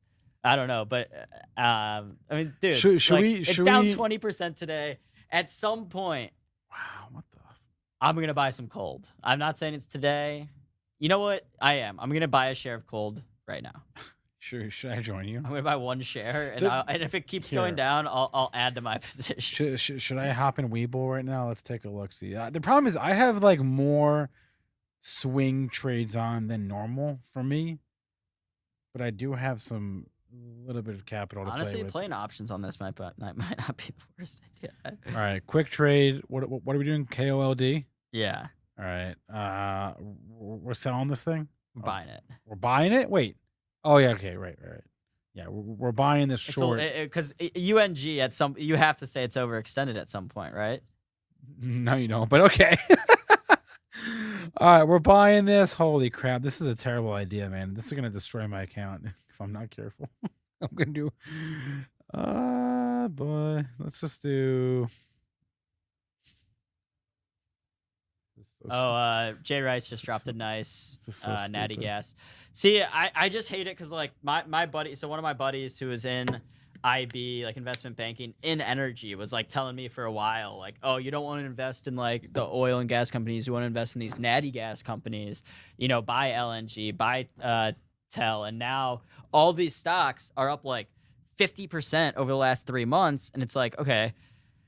Did we miss the boat? No. Oh, actually, TELL is up 93% over the last 3 months. All right, I threw out a limit order. I have not gotten filled. That's incredible. I lliterally asked my friend like exactly 3 months ago what I should buy in like the natural gas field. He told me TELL, and it's up 90%. But it's like, even if natural gas is here to stay as the, it's not. I'm not saying long term. I think natural gas's role is kind of as like the stepping stone between kind of transitioning from oil and gas to more sustainable. And in that sense, using natural gas to kind of play that role, I do think it will have a place over the next 10, 15, 20 years, however long it takes to get toward more renewables. So I don't think the boat is missed on natural gas. Now, do I think we can pull back from here? Of course. But like anything else, it's all dependent on all these other factors that are going on. So we'll have to stay nimble and stay updated. Spencer's reading something from like the SEC. I just saw a thing. The SEC just announced today they uncovered a penny stock pump and dump. But I'm just looking for like. Do they cite Mr. Zach Morris? Well, I'm looking for names that I recognize. They said it. Defendants. No defendants that I recognize. Really? Who is it? No one that I've heard of. No one that you've heard of. I don't think. There's no one. I'm looking for like Twitter influencers, but there's no one that I've heard. That's my stockbroker. That's your broker? Yeah. Damn, you got problems right now. No like big Twitter influencers that I've heard of, so I'm not interested in that anymore. All right, wait, did I get a fill? Did you get a fill? Wait, what just happened here? I got filled. I didn't get a fill. Pause. I did not get a fill. Just to be clear about something. I'm up 1% already, by the way. Wait. Oh, I think I missed the boat here, because I put in a market. No, I threw it a limit order at like 7:30. I think now 7:38. I think I missed the boat on that. See, I don't understand. Cancel. I don't understand why you wouldn't limit order for something so small, dude. Because I just did. All right, cancel. You're like shaving like 3 cents. Cancel. I just canceled the order. Sorry. Wait, what? I don't. Hold on, no, I'm reading Happy's comment.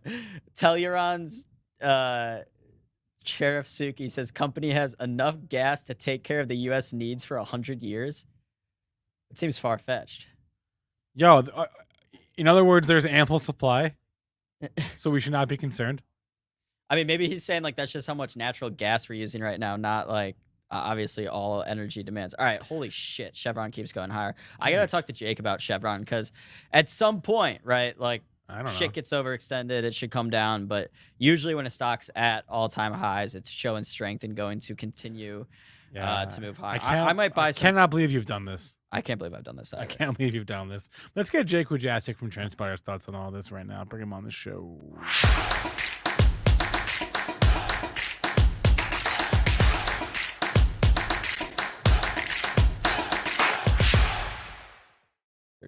Jake. Hello, happy Monday. Happy Monday. How was your Easter weekend? It was good. It was good. Got a few things done. My wife and son are traveling right now. They're visiting family in Europe. So it was a nice, relaxing weekend. Played some golf yesterday, but oh hell yeah! I don't know. Cuba's making a trip to Europe before I am. Yeah. No, he's already a world traveler. So damn. Get those stamps. That's impressive. Get those stamps. All right, so Jake, before you hopped on, I was talking about I bought some weekly puts on Chevron, and I'm kind of regretting, second guessing. Yeah, tell me why that was stupid. Well, I mean, I definitely understand why you think this is probably an overextended move, but at this it's not. point, or is it? I don't know, because I did it, and then I started looking a little more, and I was like, it's actually not as overextended as I thought. Like the RSI is only like 62, not like 80 or something crazy, you know. So I'm not. I mean, we could still get small correct, like a 2% move to the downside or something, but I now I'm like, should I buy some weekly puts to cover or some weekly calls to cover those? Like, I don't know. Yeah. Yeah, no, I mean, I would definitely say this is looking pretty strong. It's actually just mind blowing how, from the COVID lows being at 67 now at 174. Yeah, I mean, this is definitely one of those things where you can look at, lower indicators to look at things if they're overextended or maybe they're showing divergence. But, sometimes the best thing to do is just look at the Bollinger Bands, just see, how far are we away from the SMA 20 on, let's say, the weekly. So we'll just type in Bollinger Bands. I haven't looked at this one. So, I mean, yeah, this thing still isn't even that overextended in the Bollinger Band side of things. When the bands are increasing like this, I mean, you could still go to 185 and be below the band. So, jeez. All right. Well, see, here's the thing. I guess I could buy some like in the money calls. So if it keeps moving higher, then I'm making. See, I don't know. I can't sell them right now because I'm on my like PDT shit. I can't sell them till tomorrow. Mm-hmm. So I'm worried that if I don't sell them and then Chevron opens up, say 1% or 1.5% higher tomorrow, then my puts will just get absolutely hammered in value.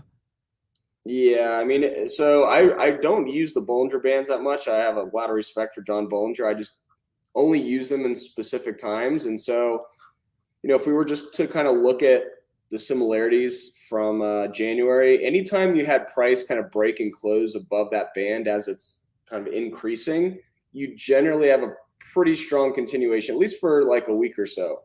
So you saw that here in early January. You saw it here once again in late February into early March. Then you're kind of getting that same type of move here. So, as far as kind of like this looking weak, it would be hard for me to kind of find a thesis there that,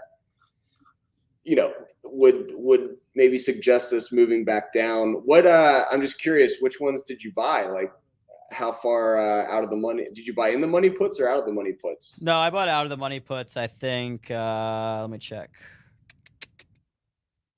167.5. Okay. So I would need like a 3% move to the downside, I think, to be break even or something like that. Yeah, this is looking strong. I honestly, don't see a lot of. I'm just curious what the monthly looks like here. Yeah. Whew. Or what if I sold a lower put? You could do that, but then Then I'm opening myself up to even more risk. that'd be if it's a naked put. Yeah, that's always a little. Well, because I have the put buy, so then if I sold the same amount, I think it'd be like technically a spread. I don't know. I might just eat this one and say, hey, next time I think a stock's overextended, do some more research before I buy puts. Yeah, this thing is just a monster. I really don't watch oil incredibly much until the last month or two. Zed Marshall just dropped MRO, Marathon Oil. That's a stock we've talked about a lot on here. I put out a list of my like top stocks for 2022, and this MRO was one of. MRO is probably actually I should say definitely the one on that list that I put out, the one that's performing the best. I think it's up like 60% from the start of the year when the rest of the market's down.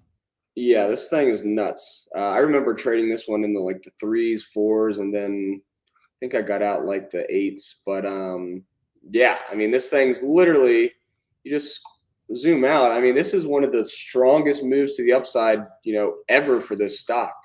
And notice what happens is when you do have huge moves like this to the upside, you get some pretty strong moves. This looks like about a 50% retracement that we had back in 2008. And then if you do it from the very bottom COVID lows to where we're at now, we're actually up more than we were from that move. So this is about 800%. And from the low to the high, this was about 600% in 2004 to 2008. So, it's always, always interesting to see how far these will go up. But generally, when you do have moves like this, you have a relatively strong move in the opposite direction too. So anytime you've seen these huge moves to the upside, you generally do get a decent correction. The question though is how long does it continue up? And so it's as you can see here, back in the 70s, back in 2007, 2008, even up here in 2014, 2015, sometimes these tops take a little bit. So, trying to get into early, especially when you've got a monthly chart like this, you may want to buy a lot of time on whatever you're trying to bet on the downside. But yeah, MRO is just an absolute monster. And yeah, that's kind of the overall theme across the energy side of things. BTU was another one, but it's just the same story. BTU is Peabody. It's more of a coal play, but it's just like energy. I mean, these things have all just been parabolic. I do see, Jake, it looks like, man, you might be the good luck charm. It seems like right when you kind of hopped on, we've been getting a good move on SPY. I don't know if you want to pull up. I know we typically look at daily candles with you, right? But I don't know if you want to look at something shorter to kind of see this intraday move. Yeah, so SPY has kind of been this interesting one where you've got this February low VWAP. So that was definitely at least your medium term, short term reversal here over the last month and a half or so, maybe a little longer. And the thing that's a little weird about the VWAP right now is notice that it didn't necessarily act too well here. Once we finally broke down, so let's just change this to like red or something so we can distinguish the two. The original VWAP is this red, and then I made a secondary VWAP band, and it was really just trial and error. I had to kind of see how far these moves went down, but notice that both of these moves here were around the same percent. I think this is like a 2.5% band to the downside. So if this VWAP does break, as we saw here, and then we got rejected here, you generally move down to this band. So my kind of question is if we do have a weak close, are we going to maybe retest this lower band here, which is around 425? But like you said, we just had an interesting move here. I'm not sure what exactly happened, but I'll turn on the 65-minute. I mean, if you look at the 65, sorry. I was just gonna say, after we look at SPY, I see a good ticker in the chat to look at today. So I was just talking out loud about what we're gonna do next. But then I know you came with some tickers, or I think you did, so we can go through those as well. Yeah, so I mean, if you look at SPY right now, you kind of do have a little bit of a falling wedge forming here. And it's just been kind of walked down, right? It's not like we didn't have this huge drop. We've just kind of been slowly grinding down, which are always kind of frustrating on either side. So yeah, I mean, I think the levels here are pretty clear. We would want to stay within this zone here, which has been acting as a level of interest pretty much since the start in March. So, if we can hold, and it's always hard to say with diagonal lines because, as I always mention, they're a function of time. So it's not like, it's got to hold 433. If this thing chops around like this for the next 2 days, 3 days, then your level that you would need to hold is now closer to 430. But if we started to go straight down today, then it's closer to 433 on this particular candle. So, as long as we stay within this area, we're kind of within this status quo of just this falling wedge. But yeah, decent candle here on the 65 minute. Let's see what the 5 minute candle looks like. Yeah, I guess. And at this point, you're just kind of having a little bit of a correction back up after just hitting a new low. So until we really break one of these highs, we're still kind of in this short-term downtrend. So if we can break 440 and close above it, then things look a little more interesting. But for now, if you just draw a basic line, you're still hitting lower lows and you're still hitting lower highs over the last several days here. So just a rough sketch there, but we'll see if it can break this diagonal line. If it does that, then the next level that we definitely need to break is that 440, because you can see multiple areas here that tested right around. I'm going to call it 440. Some people may get a little more precise and call it 439.50, but I think 440 is also a psychological level too. It's not just a technical area. I think until we can get some strength, I think this is just kind of a little bit of a pop within a short-term downtrend. Got it. I do see in the chat we've got a few people asking us about Netflix. So Netflix reports tomorrow after the close. The stock's been it's been ugly since its last report, really. But down here at around 330, I'm interested. I was saying I liked it at 350 a couple weeks ago. Trying to play it back to the upside. But now it's just come down even further. So I don't know. At this point, I'm going to wait till the report tomorrow, but I do think it's interesting down here. Yeah. So the one thing that I've been watching on Netflix is this monthly setup. So, you've always had some pretty big drawdowns and moves to the upside on Netflix, but this one kind of reminds me a little bit of what we saw back in 2004, 2005, 2011, 2012. When I posted this chart, I had people saying, well, their business models completely different, or I don't even remember what the argument was. And I don't really, personally don't really care. It's just a pattern that seems to be forming. And what's interesting is if we did really continue down, this level below from 2015 is almost right in line with these other two drawdowns. So here's a negative 82% within about a year and 2 months. Here's negative 77 within a year and 2 months. And this is negative 80%, assuming we went down to this level within a year and 2 months. So,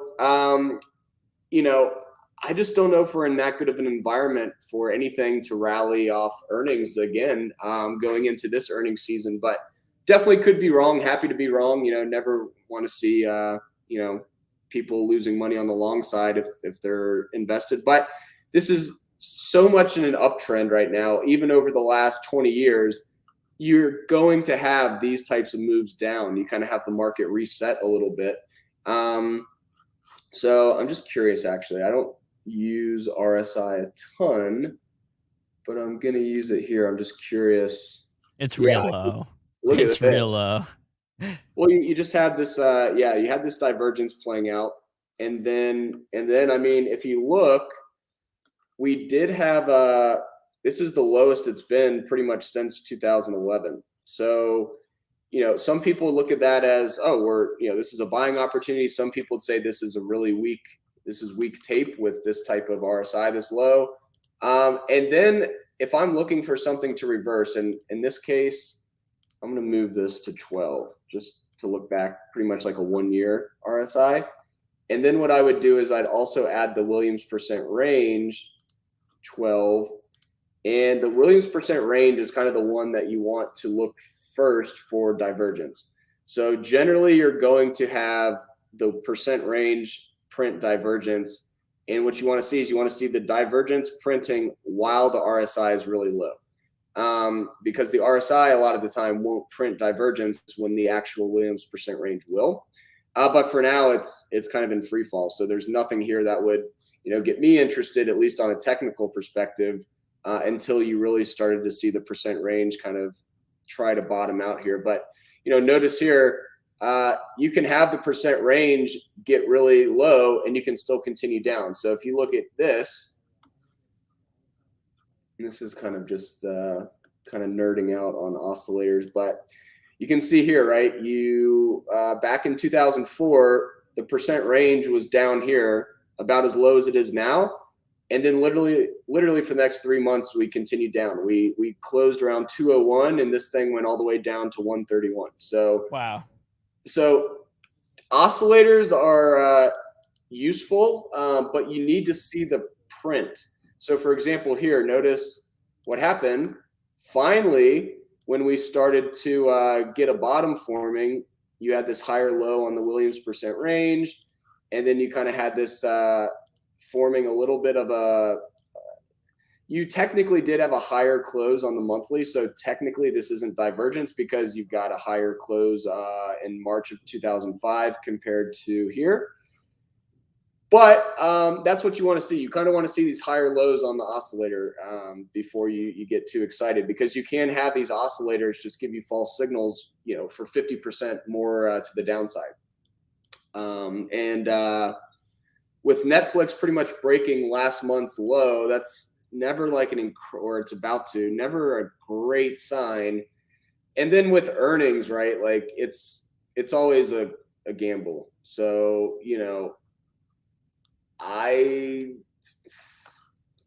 when did you say they are, today or tomorrow? Tomorrow afternoon.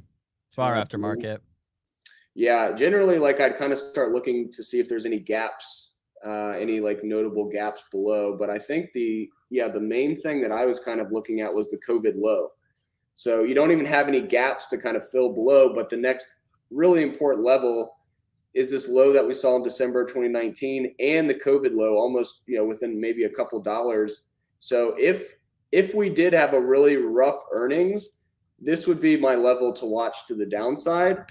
And then if we have a really good earnings, and I don't think it's going to happen obviously in one day or even close to that, but the gap above would be your level to watch. So like if you are looking at earnings and you want to like get an idea of where things are going, you have to map out both options, right? You can't just say, all right, well, this, I think this is going to go down here, because it's a binary event, right? Like it's either going to go up a lot or down a lot. You generally don't have just, okay, Netflix is flat after earnings. So you kind of have to map out these levels below and above.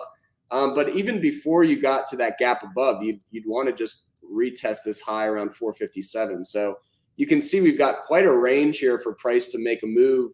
I'd say maybe like this quarter. I wouldn't expect Netflix to gap down to, actually that's only 10%. So yeah, you could have Netflix gap down to this area, which was around 290 to 292. And then if we did get a gap up, I mean, even if you went up to these previous highs here from a few days ago, that's still, almost a 20% move just to get back to where this was in late March, early April. So these would be the two areas I would map out. Simple, just horizontal levels. But that would be kind of like my mapped out levels there. And, you just kind of have to play it from there. You don't really know how the market's going to react. Are we going to continue down? I mean, if you look at ARK right now, I'm not saying Netflix is a part of ARK, but ARK is definitely a part of these high growth names, which Netflix has been kind of bundled into. And so with ARK kind of having a really weak time, if we break below 51, 52 on ARK, I think we could be filling gaps below in the mid 40s on this one, which is reflective of high growth in general. ARK is the innovation ETF. It's got your very high beta growth names in there. So I think this is something worth looking at when you are looking at like your Netflixes and that type of thing. Roku is very interconnected with Netflix, and ARK is something that has been trading and owns Roku. So I would definitely keep an eye on this. I was shocked actually to see this back in the 50s. I just haven't been looking at ARK that much. And so when I looked at it today before I got on the show, I was like, whoa, we're kind of back to where we started. So yeah, I mean, Netflix, Roku, I think, you're going to have a really, really, I think probably big reaction to whichever way this moves. The question is, which way does it move? I don't think it's a question of, is there going to be a pretty big reaction to earnings? But, Roku's likely going to move a lot with Netflix. I remember last time when Netflix came out with earnings, they were down like 20%. Roku was down like 6 or 8% the next day. So, there's going to be some sympathy plays with whichever way Netflix does move. So. Yeah, and I don't know about you, but if it's a move to the downside and we do get to that 270, 280 level on Netflix, I'll be long all day there. Yeah, I mean, I think for Netflix at least, it's just kind of a no man's land here.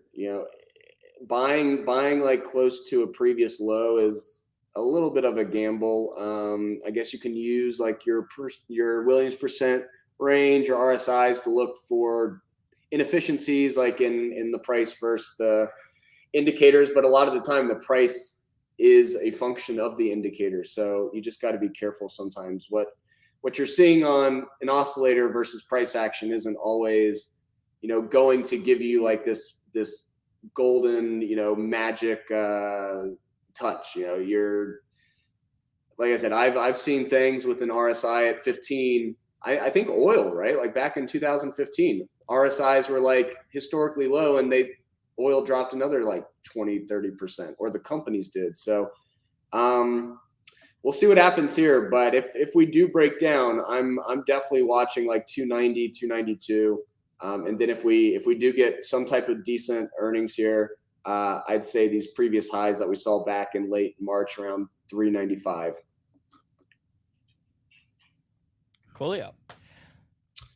Did you? I know you mentioned you were looking at ARK before you hopped on. Did you have any other tickers that you were looking at? Any other charts you thought were interesting right now? Well, MU is always one that I'm kind of watching, but I mean, this is having a decent day today, but it's still just in that weird kind of like just chop zone. I mean, look at this chart. This is just a crazy chart. AMD is one that I looked at in this weekend video that I made. That's kind of an interesting spot that it's holding. So you had this descending triangle breakdown. That was definitely a red flag. So that broke down, around 98. Then we moved down all the way to 90, 92 today. But notice something really interesting.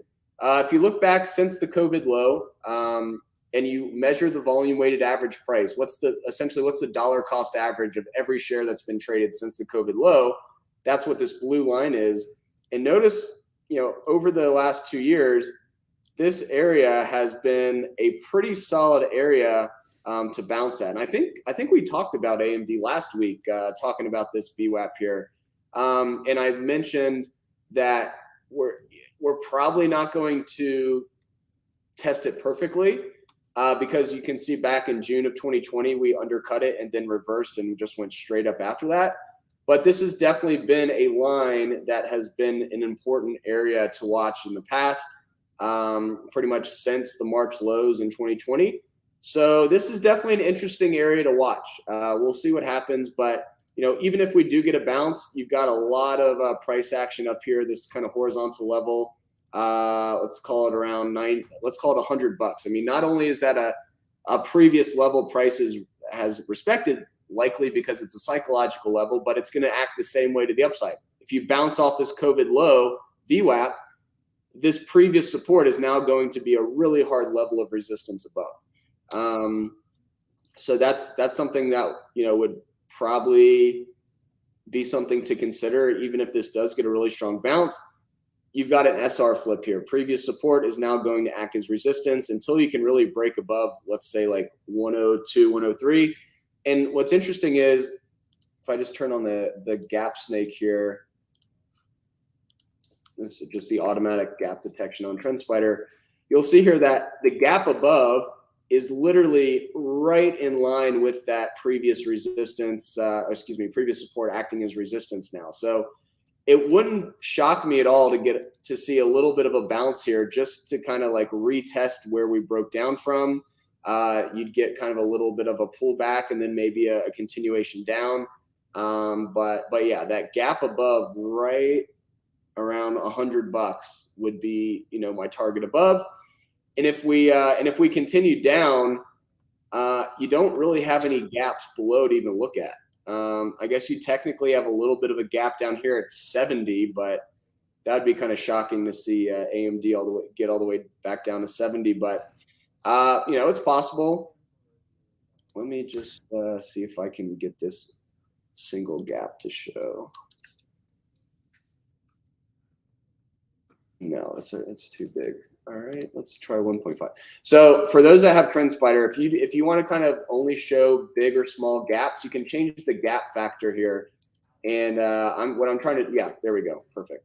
So you can see I'm just highlighting this big gap now because I changed the gap factor to 1. So that means I'm looking for really big gaps in price instead of like all these little ones.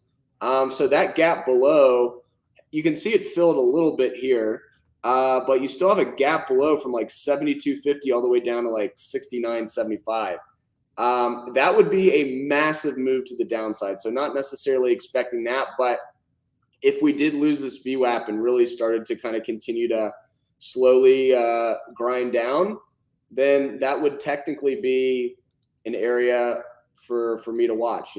Gaps to the upside, gaps to the downside are always targets for a lot of market participants. But this is a market where you really have to, and this is with any market, but especially a market that is just so choppy like this. You have to have your upside and your downside areas, like your triggers, to kind of say, okay, bear thesis is engaged or bull thesis has kind of gotten some strength back. And so that's kind of what you want to see. If we close below this VWAP for more than a couple days, because notice here, back in June of 2020, you only had 2 days that the price closed below this line. So since the COVID lows in March, you've only had literally 2 days that have closed below this VWAP. So if we closed more than 2 days below this VWAP now, then that would definitely be something to keep in mind, because it just hasn't happened. We had this undershoot, and then we just had this straight move to the upside. And we only had 2 days below that VWAP. This will notice that we did technically close below it on Thursday. And then if we don't close below, if we close above it, that will kind of like reset it. But yeah, if we close 2 days or more below this VWAP, that would definitely kind of get me a little more bearish than bullish here.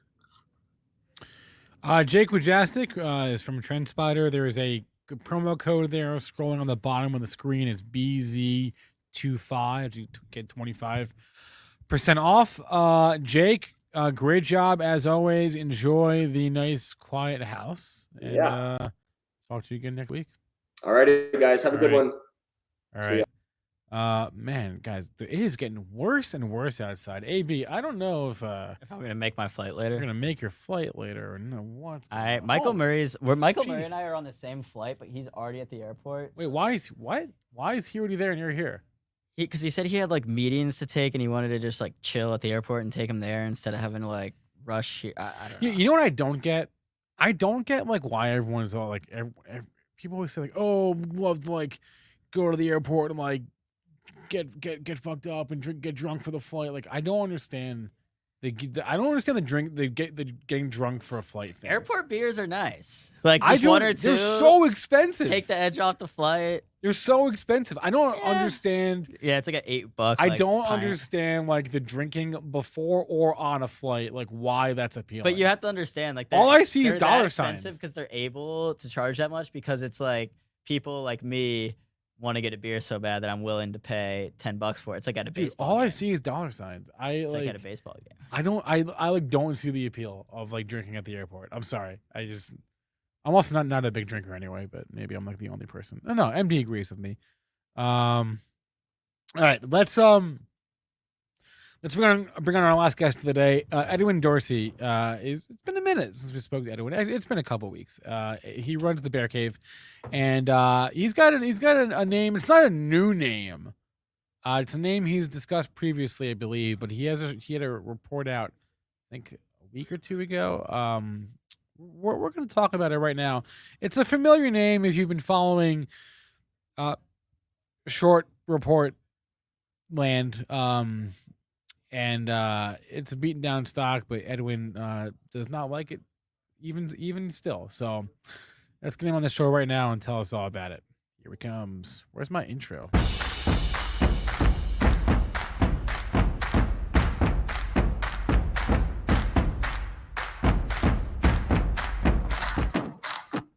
Mr. Dorsey. Spencer, it's always great to be on. Thanks for having me. Always great to have you on. We're talking EXPI today. Is that right? Absolutely. EXP World Holdings. They're a online virtual real estate brokerage where people can sell houses, but it's wholly online. They don't have physical offices, which is what they claim their advantage is. They have an interesting past where they reverse merged with an OTC listed company in 2013. They uplisted OTC to NASDAQ in 2018. They've had a huge number of agent growth from just a few thousand to about 70,000 today. But the way they've grown and the reason the stock has done well kind of over the last 5 years is they've kind of perfected this really aggressive multi-level marketing model that I'm really skeptical of. And I think the company has a lot of other big issues that investors aren't really paying attention to. Before we get too far into that, what is the bull case here? Well, the bull case is if you look at the numbers, the financials look pretty good, and just like the growth looks pretty good. Revenue's growing like crazy, and the reason revenue's growing like crazy is the number of agents is growing like crazy. I think they had 15,000 agents in 2018. They have 70,000 today. And people say, oh, well, they maybe have a model that works really well. They can recruit a lot more agents, and their agents are going to keep recruiting people, and soon they'll have 200,000 agents in the U.S. Paying EXP to be an EXP licensed agent. And EXP makes money not just when their brokers sell homes, but also off the agents with monthly fees. They charge their agents like a $50 technology fee, a $35 a month training fee for access to videos. So people would say the bull case is they can keep recruiting new agents into their model and keep earning fees off their agents. And yet, what's the problem here? The problem is, if you have a model where it's like, oh, an agent refers another agent to join and they start selling houses, that's great. There's a term for that. There's a term for that.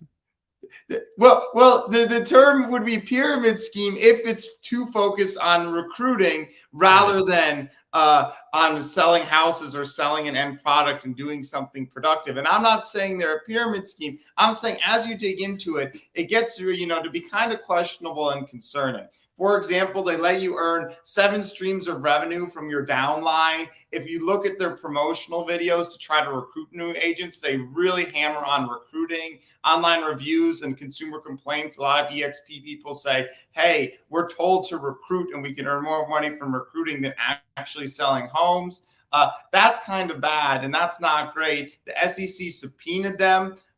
for some of the information around the recruiting practices, and EXP took months to disclose that subpoena. And yeah, you see unlocking cascading revenue share from if you recruit enough people, you get these like really complex bonus fee structures. It reminded me of Herbalife in some way. Another thing I highlight in the report is they've teamed up with a really prominent Scientologist who's helping recruit people to EXP and get people excited about EXP. And all of it to me just gave off the vibe that this wasn't, getting the best top tier agents selling homes. It's a little more bottom tier agents focused on recruiting each other, building up a passive income stream and revenue opportunity. And that just isn't that valuable as a business model.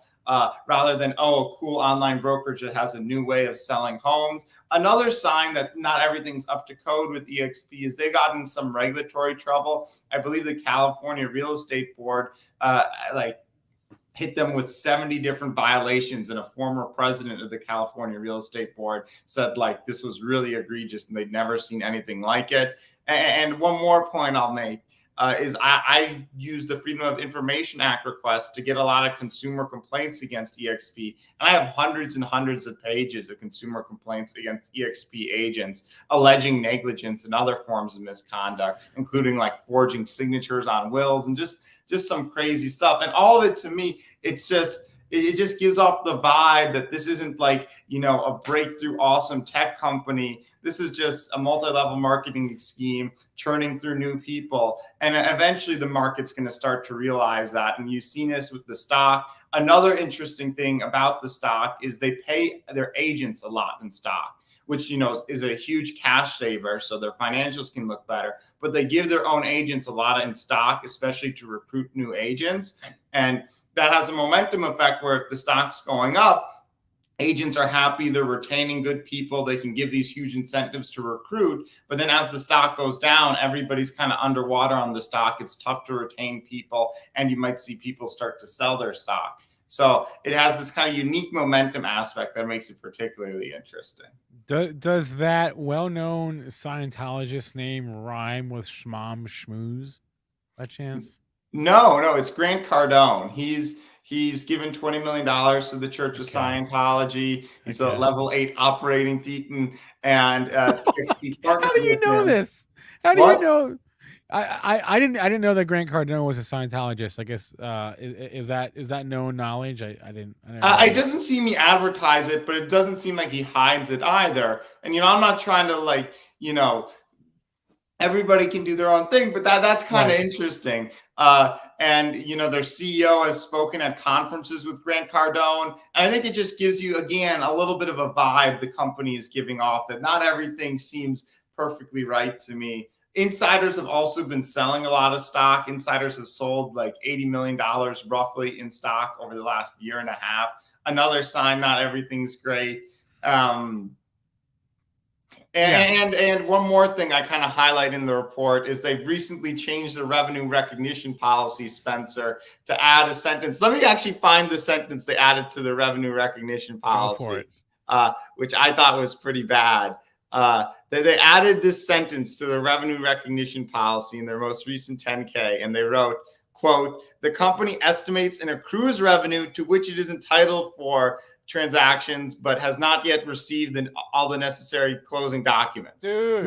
They're accruing revenue now for transactions that haven't been completed. And that in no way is a standard disclosure. You can look at competing disclosures, and no other company has that disclosure. So it's just so much is going on here. SEC subpoena, weird disclosures, low quality recruitment, a Scientologist, a really aggressive MLM scheme, and this momentum effect with the stock. That to me makes it a really interesting play on the short side. I have no position, but I think there's a lot of problems the market's missing. I noticed that you didn't even mention anything about just the macro market here. With rates going up, I mean, it is entirely plausible that real estate activity comes to a grinding halt, maybe not halt, but definitely slows down in the next few years. Everybody that already refied, they refied.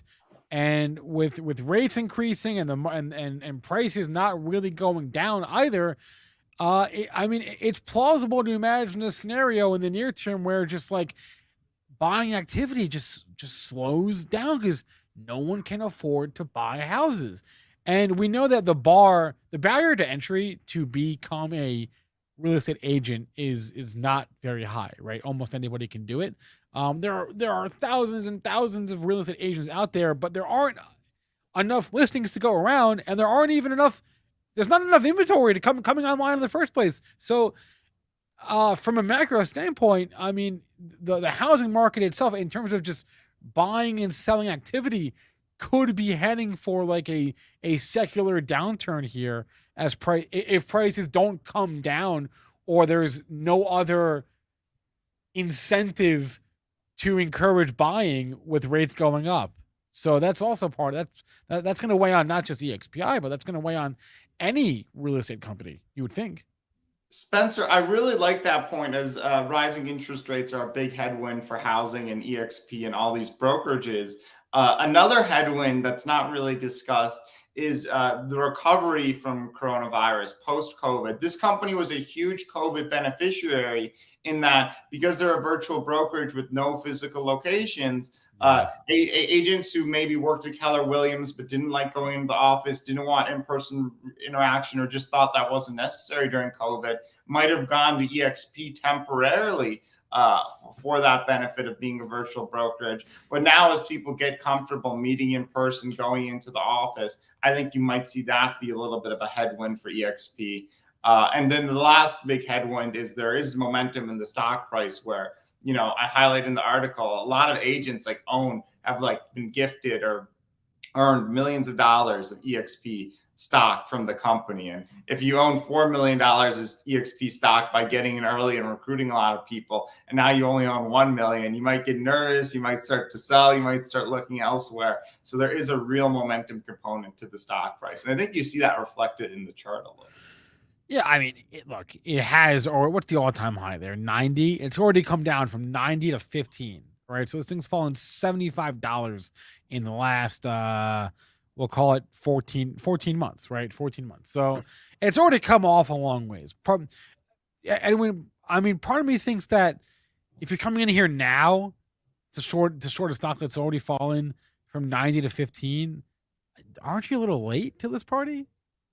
I think you always just need to try to remember what the underlying business is worth. So it's spiked up a lot in that kind of meme stock craze where retail is getting heavily involved. As far as I can tell, this just seems like a very promotional company that doesn't have a ton of substance to it. It does have some value, but I think, at a $2.5 billion valuation, it's still severely overvalued. To me, they'd be chronically unprofitable if they were actually paying their agents in cash instead of paying in stock. To me, that's just like a game that, kind of works as long as the market believes you. But, if you wouldn't be profitable, you can't just pay all your expenses in stock and say, oh, look at us, we're generating cash, we're valuable. That's not a sign of actual economic substance to me. So I think this stock, my gut feeling would be sub $5 in 12 months. But I could be completely wrong. And again, I have no position, and everybody should do their own due diligence. Out of curiosity, did you reach out to the company at all? And if so, no, I usually don't. But the CEO responded on Twitter, actually. Glenn Sanford, the CEO, responded on Twitter. He said, I was a guy in pajamas writing stuff on stuff I don't understand. That's what the CEO said about me in a tweet. He also said, wait, let's look. Are you wearing pajamas? No, I don't see. You're wearing a polo right now. So. I'm wearing a pink polo. I like pink. Well, but we can't see your pants though. So in fairness, I got normal pants. Okay, well there we go. All right, so you're not. At least you're wearing clothes. But yes. Yeah. All right. EXPI again is the ticker. If you want to check out Edwin's report, I'm going to drop the link to that in the chat. There it is. There it is. His Substack is called The Bear Cave. You can just Google The Bear Cave to find it on Substack. I'm just put the link up on the screen there. Before I let you go here, any other names on your radar, prior shorts that you want to discuss? The Roblox thing is still going. I'm really skeptical of Roblox. I think we've discussed that a fair amount, but they seem a little bit like a fad to me. I don't think they're worth 20 or 40 billion dollars or wherever they are. I think they have a big child safety issue, and I just think they're a fad that 5 years from now isn't going to be that relevant. And just they have a business, but I don't think it's that valuable of a business. Well, it's near an all-time low here. What's the all-time low? What's that low from a month ago? The low is 36. We're at 39. I wrote on them when I think they were around 70. So I think, it's done well since my report. But the two things I pay a lot of attention to, Twitter is kind of the thing I follow a lot. I've been hugely bullish for a long time. I'm still hugely bullish. I would love to see an end scenario here where Elon Musk owns 30% through a tender offer and does end up with a lot of influence and can spark change here, because it just has so much potential. But then since its IPO 7 years ago, it's been flat, even though users have grown tremendously, revenue has grown tremendously. They have so much room for monetization. They have such a loyal user base that gets so much value. It just hasn't been monetized. So I'm still optimistic that's eventually going to be done. One category I'm interested in is companies that donate money to charity. And you might think that's good, right? And I think donation is great. It's important to do good in the world. But I've noticed there's a trend towards unprofitable, tech companies going public and using IPO proceeds to set up foundations and charities. And, I have mixed feelings about that. And I think as a category, those types of companies are probably going to underperform. You shouldn't go public, not be profitable, and then take investor money to start a foundation run by your CEO. So I'm looking at companies like Warby Parker and others that do that. Expensify is another one that's, using investor cash aggressively to, have these odd donation policies that to me just seem a little gimmicky and not right. I'm glad you brought the Twitter up, because I would have remembered after this show that you've been an Uber Twitter bull for a while. I've heard that, or have been seeing that the adoption rates in Twitter Blue has not been a big success, it seems like, for Twitter yet. I know it's still early, but are you I guess, what do you make of the fact that we are now trading $10, almost $10, no less, like $8, right, below Elon's takeover price? Yeah, I think the takeover at this price is unlikely to happen. 54.20. It's well below the 52-week high. A lot of people are underwater. You've also just got to look at the incentives of management. Parag Agrawal is the youngest CEO in the S&P 500. He's Twitter's recent CEO. He hasn't had much time there, and he's got in a fight with Elon Musk, and Elon Musk has made clear he has no faith in management. So management's kind of out of a job if Twitter sold. The board is now, being criticized by Elon, so they're out of a job if it's sold. And, the price, I would love for someone who cares about the platform, cares about free speech, and can unlock its potential to own it and run it just as a user. I think the price is a little low, but just the kind of the mechanics there, where culturally all the Twitter employees are pushing back hard. The management doesn't want to lose their job. The board doesn't want to lose its fees. I think you're going to face a really high hurdle to it being sold, at least at $54. What it could happen is you could see a bidding war. I think Tom Bravo is rumored to be interested. Yeah, I saw that. You could see, I think what you're going to end up seeing is Elon Musk taking a bigger stake and still trying to affect change. But who knows? Right. It's definitely entertaining. And frankly, all this media attention is good for the platform because you're going to get new users. Are you? I don't know. I don't know if you are. I guess we'll find. I still haven't. I meant to go back and look because I was curious, and I'll do this if I can remember. But before Twitter reports, but I was curious how Twitter's user growth changed during Trump's administration, whether it accelerated or not. Because the thinking was, well, if the president is tweeting news on Twitter and you have to be there to see it, then it's good for Twitter. But I don't actually know how that affected Twitter's user base. Your user I think it grew a lot. Now, part of the reason is Jack Dorsey took over as CEO, I think in 2016. I hope I'm not getting it. 2016, something like that. And when he took over, user growth was kind of flat. And pre-Trump, it already turned around and user growth accelerated. So during Trump's administration, user growth grew a lot. The question is it because of Trump? Is it because of Jack Dorsey? Is it a combination of the two? I think it's still growing fast. The problem has always been like really revenue, profitability. And I think culturally, Twitter has a reputation for being a really nice place to work, very kind to its employees. You can take mental health days. People play ping pong a lot in the offices. The question is whether it's not maybe as productive as it could. Yeah. All right. Edwin Dorsey runs the Bear Cave. Check it out on Substack. Edwin, it was a pleasure, man. Have a great rest of your week. Spencer, let's do it again soon. All right. As I mentioned at the top of the show, it's kind of a weird week for us at Benzinga because we have our Cannabis Capital Conference, which, by the way, if you're in Miami or in that neck of the woods, you should definitely check it out at the Fontainebleau starting tomorrow. 3-day event. So we're not going to be streaming really too much outside of that for the next 3 days until Friday. So we're not going to have this show until Friday. And with that said, I wanted to bring up the earnings calendar for the week just to get it out there.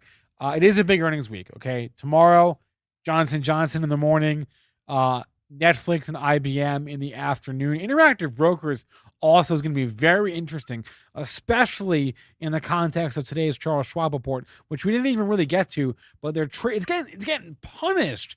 Charles Schwab is, I think, more than is necessary. Okay, so their trading revenue went down year over year. Last Q1 of last year was such a huge outlier in terms of activity that seeing the trading revenue come back in line is it says less about long-term trends than it does just about how crazy last Q1 was. But it's down 8.6% today. So Interactive Brokers reports tomorrow afternoon. So the bar is now lower for them in light of the Schwab report. So that's notable to me. Netflix is the big one. I know Jake was talking about Netflix earlier. I want to give you guys some numbers on that before I go here. So if you want to write these down, feel free to or not, whatever. But the expectations for Netflix when they report tomorrow morning. EPS, we're looking for an EPS estimate of $2.87. We're looking for a revenue of around $8 billion or $7.9 billion. Streaming ads, right? New subscribers. Netflix themselves gave guidance for this upcoming report. They guided that they would add 2.5 million subscribers in the quarter that just ended.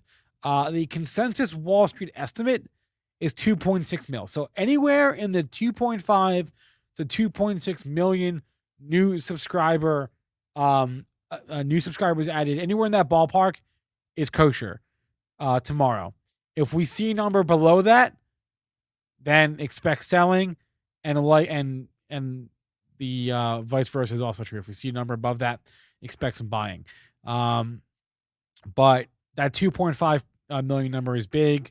ARPU, average revenue per user, we're looking for $11.75, or at least somewhere in that neighborhood, right? These don't have to be exact, right?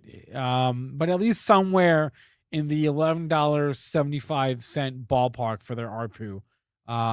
So 11.75 and 2.5 million. Those are your key numbers to watch for Netflix tomorrow when they report earnings after the close.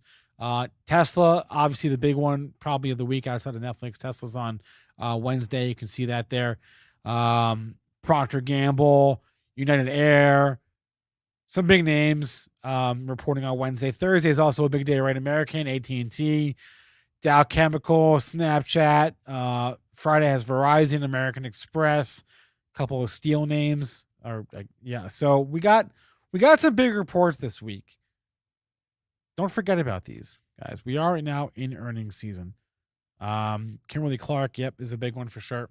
So, yeah, I'm not going to be on to discuss all this. We have a lot to talk about on Friday, our next show. By the way, Friday is going to be super weird because I've pre-market prep, then I'm going straight into All Access, and then straight into this show. But Friday, I'm by myself, basically.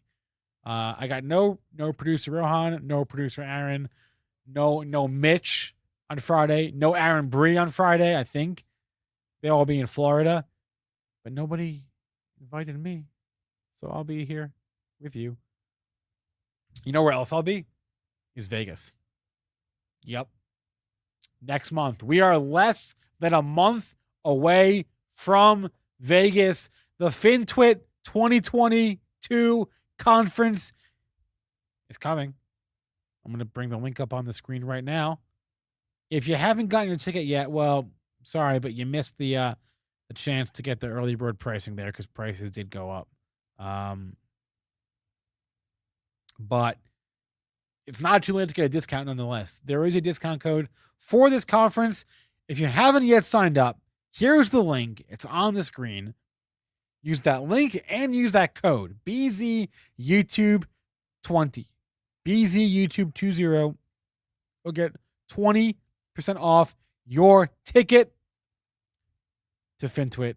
And I cannot even tell you how hyped I am for this conference. Chris Capri will be there. Nick Shaheen will be there. Neil Hamilton will be there. Mark Petrino, Brian Shannon, Jake Wujastyk. I will be there. Kathy Donnelly, love her. And Eve Bobots, love them. They do amazing research on IPOs. This is just a small list of who will be there. 2 days at the Aria Resort and Casino, right there on the Strip. We're gonna hang out. We're gonna go to some workshops, learn from some professional traders, and also have some fun. It's gonna be an amazing time. Yeah, I'm hyped. Okay, so show of hands, who in the chat is going besides me? Would love to know. And if you haven't, there we go. $7 per class if you do the math and divide out the cost by how much education there is in terms of time, right? Amazing value. It's gonna be awesome. Gonna be amazing. I haven't traveled for Benzinga in over 2.5 years. So I'm incredibly excited for this. I can't wait to get out of the office and see some people in person. So check it out. There's the link and code on the screen. Jim Cruz, you had 2 people call you? I hope they were actually from Benzinga and not spam callers. What do they want? Your kidney? I hope not. No, that's not normal, Jim, for 2 people to call you. That's bizarre. I don't know. Anyway, that's a wrap for us here. Aaron Bree just had to go hop and catch his flight because it's looking very crazy. I think you can see it, right? It's like snow/sleeting outside. This is not good. They get us every year. Every single April, we get one last snowstorm. Like winter wants to give us one last middle finger. Just before spring. Anyway, that's a wrap. Hit the like button, please, and thank you. I hope you all had a great Easter, having a great Passover. I'll be back. I forgot to close at 3:30, but I'll be back on this show on Friday. So I'll miss you guys until then. That's it. Thanks to our guest today. Thanks to you for hanging out in the chat. We are going to be airing a rerun of Moon or Bust. This episode originally aired. One of my coworkers, Andrew Weiss, just went over to my desk, grabbed my pack of gum, and said, "I'm taking one," and then 2, and then just stuck his paws in there, as if I said okay. What was I saying? Oh yeah, we're airing a replay of Moon or Bust. This episode originally aired last summer. It's our interview with, remind me here.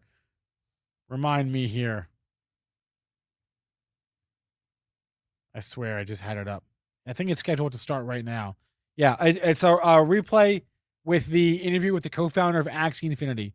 This originally aired last summer, but the Mooner Bus guys are out today, so we're going to re-air that right now. So that's all I got. Smash the like. See you guys for At the Close. Have a great rest of your day, and stay green. It's tough out there.